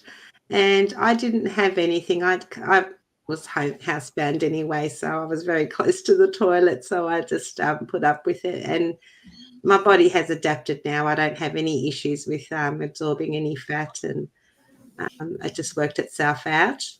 I don't know if you're in that same position. If you do go out, I guess that would work. But I think the coaches would know better. My mom has gastric bypass, and she's got her gallbladder missing, and that's something we did struggle with her. And the ox bile did help her, but she's older. She's 81 years old. And so that helped her. Was the ox bile and the bile salts definitely helped her kind of just process the meat a lot better, because she's got such a tiny stomach too, Mm-hmm. Yeah. And Emily, maybe with your clients who have had gastric bypass or gallbladder removal, do you find ox bile helps? Yeah, it has been, and my own daughter went through an issue where she had a gallbladder problem. Her was having attacks, and it helped her tremendously. So, I mean, I have to say that if people are having a hard time digesting fats, it can be a good bridge. But Audrey doesn't need it anymore. I took Coach Raymond's advice to keep challenging her gallbladder with, animal fats, not shy away from it. You shy away, then I'm just going to make her more and more sensitive, and she's only going to be able to tolerate chicken breast, and then her hormones going to get messed up, And so we kept with it, and now she doesn't need to use that as a bridge, and she can eat. She works at McDonald's, and she can eat their hamburger patties just fine. Oh, awesome. Mhm. Yeah. Okay. So let's keep going. This is from Cranky Carnivore Cutler. What, if any way, how is the human molecular breakdown of dextrose different from that of sucrose? Briefly, anybody want to take this? Or if you guys know how it breaks down differently. Well, I know dextrose is, isn't dextrose less sweet or has less actual glucose content than sucrose? Or is it the other way around? I know one of them is like considered a healthier sugar, right? Or do Mm, I'm Is there a cranky. healthier I sugar? don't know. I mean, okay, I'm the obviously there cranky. isn't, but like, on marketing and packaging, it is Right. marketed as such. No, Ask a sugar eater on that one. That's not really going to be our forte. Yeah, I don't know. So- All I know is that sucralose, from the guys that wear the continuous glucose monitors and test All them, right. the sucralose, for whatever reason, seems to get a much higher insulin response from the sucralose than the dextrose for whatever reason. Oh, okay. Yeah. Well, And something simple: avoid all sugars, both sucrose and dextrose. There you go. Yeah. Agree. yeah, We don't need to know the science behind it. right. and Exactly. fructose, which is in our Fructose, for fruit, sure. and Yeah. and it's That one. an interesting one out there is the one from dairy, lactose. Lactose. We all know what lactose can do to you, right? boy. So Yeah. it can cause all kinds of issues. But I do think that's the beauty of a carnivore, especially a zero carb kind of a carnivore approach, is that you're not putting your body through these breakdowns. It's like the body treats it as a toxin, and it has this oxidative priority, right? First one is sugar, alcohol. First one is alcohol, and then from that it has to deal with the carbs before it can start using other things as energy. And so the more we minimize that possible, the better to keep the oses out. Right. Yeah. Let's stress that OS as in OS. OSE. Anything ending in OSE, avoid it. But stevia, natural sweeteners, again, those safe, non-harmful sweeteners, they can still cause harm. But it's, of course, where are you in your carnivore journey? Are you willing to let it go right now or Right. not? And it's okay to not be willing to let it go. That's right. Down the line, if you are ready to play around with it, definitely observe and feel what it does. Yeah, See if what- you keep your stevia and all that, look, like we said, nobody gets left behind. We'll still love you. We'll still support you. Of whatever. course. Yeah. Take a look at this. Phil says sucrose is a bisaccharide of one glucose and one galactose. Dextrose is the English name for glucose. Okay. Aw, This is Thank why we you. need Phil. Phil. Thank you. I feel like we have a Dr. Phil in the house now. Thank you, Dr. Phil. My favorite Dr. Phil. No, I don't like the other one very much. All right. There we Yeah. go. We're not so very well versed in sugar because we just don't eat it. That's There you go. Right. Nice. That's my Ends in oats. anyways. It's sweet. We don't Yeah. we don't mess with it. Yeah. Yeah. But interesting question though. This next one is from Diana. Carnivore for 7 months, 23 kg down. Congrats. Wow. 74 centimeters gone in Ooh, a stall. Wow. Yes. Yeah. Centimeters, some up, some down. BBBE went lower. My med now high. Now, I'm not sure what her question is. Med high. Does she just want some commentary on this? In a stall, centimeters, some up, some down. Trying to decode this. BBBE went lower. My med now high. Huh. Okay. Is she saying that when she lowered her meds, something went high as a result of it? I don't know. That's what I was trying to think too. BBE, something went low, and then is it med or medium? No, it is med. No, high, unless thyroid. So just to let you know, that's one of the problems about elimination diet, getting down to BBBE or even beef only. The tendency is not to eat enough because you're feeling extremely satiated. Right. And that can cause issues with the thyroid, hair loss, adrenal fatigue, etc. Yeah. I feel like we might be giving out unhelpful information because we don't know the details Yeah. and it's not specific enough. But Diana, if you're in the live still, you can clarify in the chat. This is from Kimberly. What if you do not get into RAMS sleep very often because of your work schedule? Oh, REM. Can you still lose the weight as efficiently? I recently heard that you lose the weight during the REM sleep. Boy, for me, sleep is a big when I'm wanting to drop weight, if I can get the environment figured out for me to get good sleep out, that will trigger a whoosh for me. So I can have there's both sides to it, because sometimes the fat burning, the ketosis itself is kind of excitatory, and so that there's like some fat burning happening. But then I also understand that this other component of it, that deep sleep it reminds me of the safety signal. It reminds me of the whole thing that our bodies are doing when we get enough nourishment, when we get enough fat, when we get enough calories. There's a safety signal that then your body can sort of release the fat. That I have definitely experienced that when I get a good night's sleep at times when I've been really behind and needing it, that will get me to a better spot physically. So it's important to have it as much of a priority as you can, as much as you can control. What you also want to look at is your daytime energy, because there's only so much we can control about our sleep. And sometimes we fixate about it and watch our little watches and like, I got this much, my HRV was this and my deep sleep was this, and but look at how much of this sleep I got. And sometimes like I feel like that even causes more stress and gets us further away. Kind of what we're trying to do here is like an ancestral approach, and to not stress about all these little digits and numbers. But using those practical things, we can kind of mention in the comments what things help you guys sleep the best. For me, it's morning light. If I'm struggling with my sleep, if I get myself out and see that morning light resets the pineal gland, resets the hormones, that's going to be my biggest return for good sleep for me. Yeah. So on mine, I just want to let you know. So with sleep, I had very poor sleep at first, before Carnivore, and also through a lot of the part of Carnivore. And I used to have an Oura ring, so my REM sleep was terrible. And the reason I say I used to have an Oura ring, my answer to that was just get rid of it, because I was trying all kinds of crazy things to try to figure this out. And then all of a sudden, I just started sleeping really good. I'm not saying that it's because I threw out my REM. Yeah, I mean, my Oura ring. So I have no idea how I'm sleeping. But I'm sleeping a lot deeper and a lot better now. It's just it takes time. Sleep is one of those things that take time.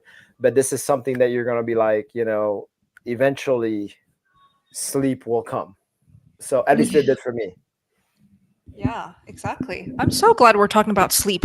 And whenever I talk about sleep, and sometimes I'll like just bring it up in my Instagram stories, usually because somebody asked, why am I not losing weight? Why am I stalling for so long? Or why am I gaining weight? Like I want to lose weight. But I just can't. What's going on? And when I follow up with DMs with stuff like, well, how are you eating? Are you still eating sweeteners? Are you doing cheat meals once a week? Because that all could contribute to why you're not losing weight. The last thing that I ask, but I always mention it, is, are you stressed out? And how's your sleep? And this is often neglected. And I'm so glad, Emily, you talked about it in so much detail, and then also brought up the morning light, because that's something that is a non-negotiable for me now. I need to wake up. And I just naturally wake up at 6 a.m. I get outside. So I'm tackling a bunch of things. I'm walking, I'm getting my fresh air, and I'm looking at that morning light. And it's kind of not existing in Washington anymore. Can't wait to go back. But the weather is getting very gloomy. But it's just important to be outside, de-stressing, moving the body at the comfort level that you can handle, and then focusing on good sleep hygiene. So let's go around the room and we can all contribute and share what are your best tips to improve quality of sleep, if any. Go ahead, Todd. Sleep was one of the worst things I had to deal with on Carnivore. I could not sleep. It was brutal. I had the worst sleeping habits. It would go from maybe a maximum of 4 hours a night down to 2.5 hours a night if Well, I would wake that was up. me. If I Were would you wake up under after, eating, Todd? Do you think you were I under was, eating? and Okay. It was that's what I early was on. going to say. This is just something that's recently changed for me, and it changed Mhm. after priming. Yeah. Once I Oh, primed, and I had to amazing.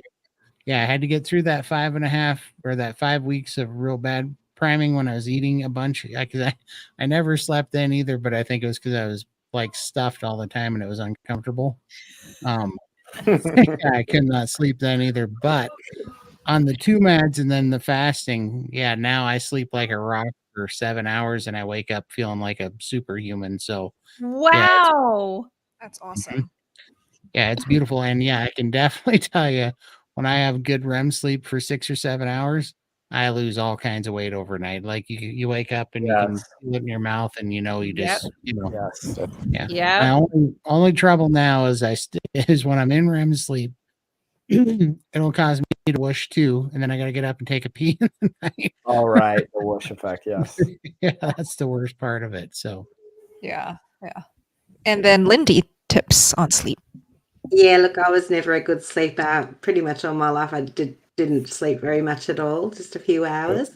Then after priming the first time, I slept like a baby, many more hours. I felt really good. And then I started under eating, and that kind of, I could see my sleep wasn't as good. The second round of priming I just did, I improved with my sleep again. And now that I've got this flu bug, I'm not sleeping at all because I'm coughing out all through the night. And like I feel my body's inflamed, the scales have gone up. I just kind of feel miserable because I'm only averaging maybe 2 hours sleep because I'm coughing so much. So I could definitely feel that's impacting me. So looking forward to getting over this and getting back to my sleep. I miss it. Yeah, totally. Michael? Before I was lucky if I got 2-3 hours of sleep a night. Now I'm sleeping great. I think that one of the biggest things is set a schedule and go to bed at a certain time every night and get up at a certain time in the morning. And once you get that schedule set, your body gets used to it. You'll start getting tired before you normally go to bed, and I think that's one of the biggest things. Emily? Well, I was wondering too, Bella, about like you wear your blue bucklers usually in the I evening. do, and I usually pop it on right now, but because it's a live stream, I won't. Yeah. But I will be wearing it in Dr. O'Mara's for sure. It just gives my eyes like a little shield from the blue light. Yeah. And blue light is some harsh light. And when I'm editing, I need that brightness at its max. So there's just no way I'm not going to wear some type of shield. But that definitely helps me. I love it. Do it every day. I feel like, that's a great. I was wondering about that Yeah. because actually, my next pair of glasses, I was going to get a pair of blue lens glasses, blue blocker glasses. Yeah, Nice. it helps. Definitely helps. Yeah, I think the fresh air and exercise that I sleep really good when I'm getting out for my walks. I know I'm going to sleep good, and a Epsom salt bath. That's a nice luxury that can usher you into some good sleep. That's a good one to try. Definitely. Raymond? Yeah, I mean, I totally agree with the Epsom salt bath. The biggest thing I think I agree with Todd. I think the biggest thing for me was definitely when I ate enough, I had a lot easier time sleeping. Yep, I agree. Totally agree. And I was going to say my best tip is just eat more fat. Doesn't have to be butter, but butter is just such a great go-to carnivore fat. And just eat the butter if you're not sleeping well, put it by your nightstand. And if you're having a hard time falling asleep, munch on some butter and literally feel yourself calming down. And that's something that even Dr. Bright says all the time, and she does herself. Yes. So it works. Yeah. Oh, real quick, Susan must be new here. Welcome, Susan. Hi. she's not sure what priming is, and we won't take too much time because I think we should wrap up a bit so we can prepare for Yeah. Omera. Yep. But Raymond, it's yours. So All right. Well, to be simple about priming, so priming, and I described it earlier, but priming is very simple. Eat 3 meals a day till stuffed, each meal till stuffed. You eat first thing in the morning, first thing you wake up, having coffee or tea as dessert, if that's what you must do. If you're not drinking any of that, don't drink it. And the other part of the protocol is never go hungry anytime throughout that day. So Oh, no. okay. Oh my god! Like saying, is his lips not moving? Yeah, he was having a connection issue for sure. Hopefully, I'll click back on. shoot. Shit. What a Okay, never teaser. go hungry. I'll pick it up. You guys, come on, team, help me. Yep. So you are the first week you're doing snacks. The second week you come down to 3 meals a day, and we have a priming call just to let you guys know. Every week in the Steak and Butter Gang, we Every talk week. about how to kind of troubleshoot this as well. So definitely, we've got a written program you guys can check out. Definitely come to hear more about it. But it's just like it's permission, you guys. It's permission to finally nourish yourself.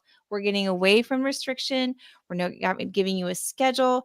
It's carnivore food. You can eat it, and you can eat it till you're full, and you don't ever have to be hungry. So it's just this like time that you just give yourself rest, full nourishment. You eat like it's your job. It's difficult to do. It sounds like it's going to be so easy, but it's difficult. And you get so many benefits and get this full nourishment top off. And then, when you're in the gang, we kind of lead you through a follow-on schedule as well, where the fasting and things like that can add on if you want it to. That's okay, Yeah. Coach. No worries, Raymond. That was really good marketing there. Yeah. gotta keep it in suspense. That's right. It was good dramatic. Yeah, but thank you, Emily, for finishing it so beautifully. So again, priming classes every single Monday, and sometimes it's Tuesday, but it happens every single week. And we reset the schedule. These coaches are phenomenal with teaching it, troubleshooting it, providing easy to follow weekly schedules every single month. And like Salon or Carolina says, you can join the Steak and Butter Gang for hand holding and for the whole deal. So if you're interested, you can email me. I'll put this up for the free form invite. Get to know the community first before you jump right in. But if you're ready to try it out, December challenge is coming up, and you can sign up right there at sbgmeetup.com. I think we should do rapid fire question and answer now. And let's see how many we can get through, and then we will wrap up. We already did this one. This one, yeah. Let me just get to where we left off real quick. I'm loving all the comments. I'm trying to focus on all of these things because I want to read all the comments. Okay, here. After my father passed, I spent 2 years in my bedroom. This is from Bypass Carnivore. Hi. Severe depression and picking up weight. In the 3rd month of Carnivore, my depression is lifting and sitting in my living room now where he passed, and it's okay. Oh, Wow. It's good. that's great. Fearless, Amazing. courageous. Yes. Congratulations. It's amazing, huh? Yeah. So proud of you. There's so much we can tolerate now. There's so much we can allow ourselves to feel now. There's so many experiences that we can walk into now. Exactly. Bonnie, husband, 90 days on carnivore, down 40 pounds. Congrats. He's diagnosed hypoglycemic 20 plus years ago. He has trouble feeling hunger and will crash if not reminded to eat. Think this might get better at some point, Raymond? Yes. Well, the most important part is to feed your. So go for priming. Priming will teach you about these hunger signal and rise it again and bring it out. We want hunger signals. So once you get your hunger signals back, then things are going to be a lot better for you. And Emily, any thoughts? Yeah, just agreed. It's gonna be good to get those signals back, and things will level overall. Carnivore is a very friendly diet towards getting blood sugar levels stable. So it will help with that. Fat really does help with that as well. But I agree that just going through priming is going to be a benefit for sure, because you want a long-term solution to this. Yes, long term. Eat more butter, eat more fat. Yes. Okay. Yep. Oh, this one we should feature. So Dr. Phil is a doctor. Okay. Yeah. Nice That's call, so man. cool. Yeah, Phil. That's awesome. Let us know what you practiced in. Very curious. Okay. Stephen, thoughts on coffee on Carnivore? Is the caffeine okay for you? I'm sure Emily and Raymond have some thoughts. The caffeine is not okay for you, but we're not gonna say, hey, stop your coffee, because it is such an addiction. It really is. All we're gonna say is have your coffee after the meal. That way the impact is not so hard on you. Emily? Yep. Yeah, and just tackle one thing at a time. We've had so many people that have successfully cut caffeine out. It can be done. You can do it. And I think that getting your energy source from non-substances is a lofty goal. But if you're not ready for it and you just want to do carnivore, keep it. When you have it after your food, it does lower down the negative effects, and it lowers down the negative hormonal effects that it has, energy effects. All of that kind of comes down. And what we do find is when people have their coffee after food, they tend to drink less of it. So it's less of a non-carnivore substance in your body. Yeah, I was a huge caffeine addict, and I finally got off of it, and then I quit tobacco, and so lately it's kind of funny because I no longer have anything to give me that quick rush, at all. Yeah. It used to be nicotine, it was caffeine, it was all those things, and so now I get it from vitamin B1 and D3. A lot better. I love that. Better for you. Looking forward to your vitamin. Wow. It does. It works. I love taking that in the morning, and that's like I take it now before when I take it kind of when I would take Copenhagen or nicotine or Nice caffeine. bridge. And Yeah. it works. Yeah. So cool. Wow. Yeah. We'd love to know. Type it in the chat. Do you drink coffee? Do you drink tea? Tea is also caffeine. Or are you off caffeine? This is something to feature. I think he's talking about the eat butter before bed for better sleep. Oh, awesome. Or Great butter tip. sleep.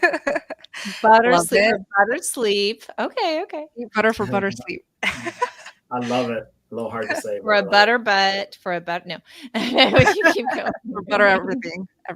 That's right. Martina says, yes, during priming, I slept like a baby. Again, another great tip for better sleep. And okay, I think we have just a few more questions. Good timing, guys. This is from Daryl. Can you comment on high fat versus high protein for fat loss? Lots of videos saying both. Hypothesis. Raymond. Well, actually, you know what? I'd go on both hypotheses, because if your body wants at one day higher fat, eat higher fat. If it wants higher protein one day, eat higher protein. The reason I say this is because when your body calls out for more fat, then there's a reason for it. It's going to assimilate it better. When it calls out for more protein, it'll do the same. So by forcing it, it may be doing you a disfavor. Yeah, I think they're both right. I think they're both important. I tend to see overall when people are starting to really embrace the high fat, I tend to see overall women with their hormonal needs really love that high fat. But some of our more athletic folks might kind of lean towards the more protein, but they're both significantly important. I love developing your sensitivity. We're talking about how we have a sensitivity now to when do we need electrolytes. Well, this is the same thing. We have a sensitivity now to when do we need more fat and when do we need more protein, and we need them both. They're both really important, and I think different seasons, different reasons for different approaches can be a beautiful thing. Yeah, for me, I just see it like this. What type of diet or lifestyle is going to give me more energy? Because when I have more energy, I want to move more. I want to do more. I want to achieve more. I want to connect. I want to get outside. And when I'm moving, I'm clearly getting fit, right? I'm not even going to talk about I'm losing weight. I'm just getting stronger. I love it. Oh That's my why God. it's like a beautiful little cycle right there. Yeah. Yeah. We've got the king of all that, O'Mara, with the sprinting, with all that. He's going to be our guest speaker here in just a little bit. So that's exactly. If I'm going to do O'Mara sprints, I'm going to need to be fueled by butter. Otherwise, I don't want to do them. I love it. Yeah, it's like a circle right there. So again, on the low fat, high protein take, love it if it works for you. But I tried it, like even just one meal, less fat than I usually eat, my energy dips and I'm like, I don't want to do anything. I just want to be in bed now. How does that work? Yeah. Right. Yep. It's personal, of course. Personal preference, experiment. Agreed. The friendly psychopath. Whoa. Wow, that's a nice. What a name. I'm gonna disappear Wow, real man. quick. I know, right? Friendly psychopath. Okay. I gotta go. Can Can't you get do over that. Yeah. Sorry. But it's a good question. Can you do carnivore with having only the tail of your pancreas? Well, I will share that my dad has pancreatic cancer. His whole pancreas is gone. So he still eats meat every single day and he's Wow. alive. He's Oh still my alive. That's awesome. Bella. Great. Wow. I would almost say that first of all, I would almost say that would be preferable to go Me carnivore. too. It's less Because stress. less stress on the pancreas because Yeah. when you're eating carbs, the pancreas has to produce insulin, right? Absolutely. So to me, logically, yes, you would probably want to go carnivore. Giving it a rest seems like Yeah. the best thing you could do. Yeah. I've never seen him so healthy and so vibrant. It's incredible. Yeah. Wow, Bella, that's amazing. Thank you for Thank sharing. you. Thank Mm. you. Yeah, so great question. Anyone taking any supplements? Let's just quickly go around the room. Todd? Iodine, D and K2, and vitamin B1 and amino acids. Nice. Lindy? Yeah, vitamin D and folate because I was deficient in both, and taking the amino acids at the moment as well. Todd? Well, Todd already went me. Oh, sorry. Um, Sorry about that, Michael. Michael. It's okay. I know I got a hat on, looks like, but it's not a cowboy hat. Wrong live stream. I take my magnesium, potassium, vitamin D, and that's pretty much it. And a little iodine I'll put in water sometimes. That's it. Nice. And Emily? Yep, just recently experimenting with amino acids, essential amino acids. Love it. Raymond? So I went 5 years carnivore, just to let you know, with no supplements. And this year I started adding amino acids and noticed a huge difference. So I do amino acids and all its cofactors, which is the multivitamins, iodine, selenium, zinc, all the cofactors that go with amino acids. Oh, wow. Yeah. And I take vitamin D. I'm definitely very curious about the amino acid experimentation. I think that's the beauty of being so connected with the community, mostly because I see these amazing people like every single day. And Raymond is such a learner. He's such a researcher. And I just love it when he's like, hey guys, I'm doing something new. And we're always on edge, like, oh, what is it? Let's jump with you. So I'll definitely try it out with amino acids, keep everyone posted, of course, but we'll be sharing a lot more information on this. So if you're kind of confused, don't worry about it. We're still learning ourselves. Raymond mostly is learning and he'll teach us. Yeah. And those are all the questions. So I just wanted to feature this right here because it's exactly what we're going to do now. Bypass Carnivore says, oh, wait, isn't Bypass the wonderful lady you told me about, Michael? Yes. Oh my gosh, that's so wonderful. So she's in and she's joining us. That's beautiful. So she says, thanks for this wonderful live stream. Good night. Going to get ready for Dr. O'Mara's stream. This is happening in the Steak and Butter Gang in less than 30 minutes. So it's not, I mean, you can join the gang challenges that we do every month, anytime throughout the month. And then you can just immediately hop on our live Zoom calls that we have pretty much every other day. So stay connected with us in that universe if you want. Email me. I'll just put up the important things so newcomers can see it. Email me at SBG Challenge for the free form invite. Free. But if you want to join the challenge, that is the link on the screen. Lindy, do you want to wrap up with final thoughts? You should close tonight. Oh, gosh.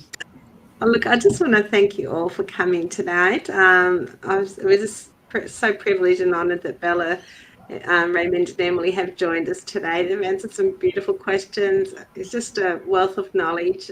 We just love you guys to bits. So thank you so much for coming. And thank you to everyone too who has come along to visit for all your questions. And I've hoped you found some value out of this.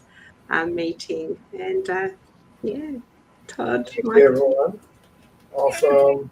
This was Yeah, so much absolutely. fun. No, this SPG is amazing. Thank you guys so much for coming, Bella, Raymond, Emily. This is just fantastic, and I hope everybody can see just how much knowledge is here, because it sure has helped me in the SPG gang.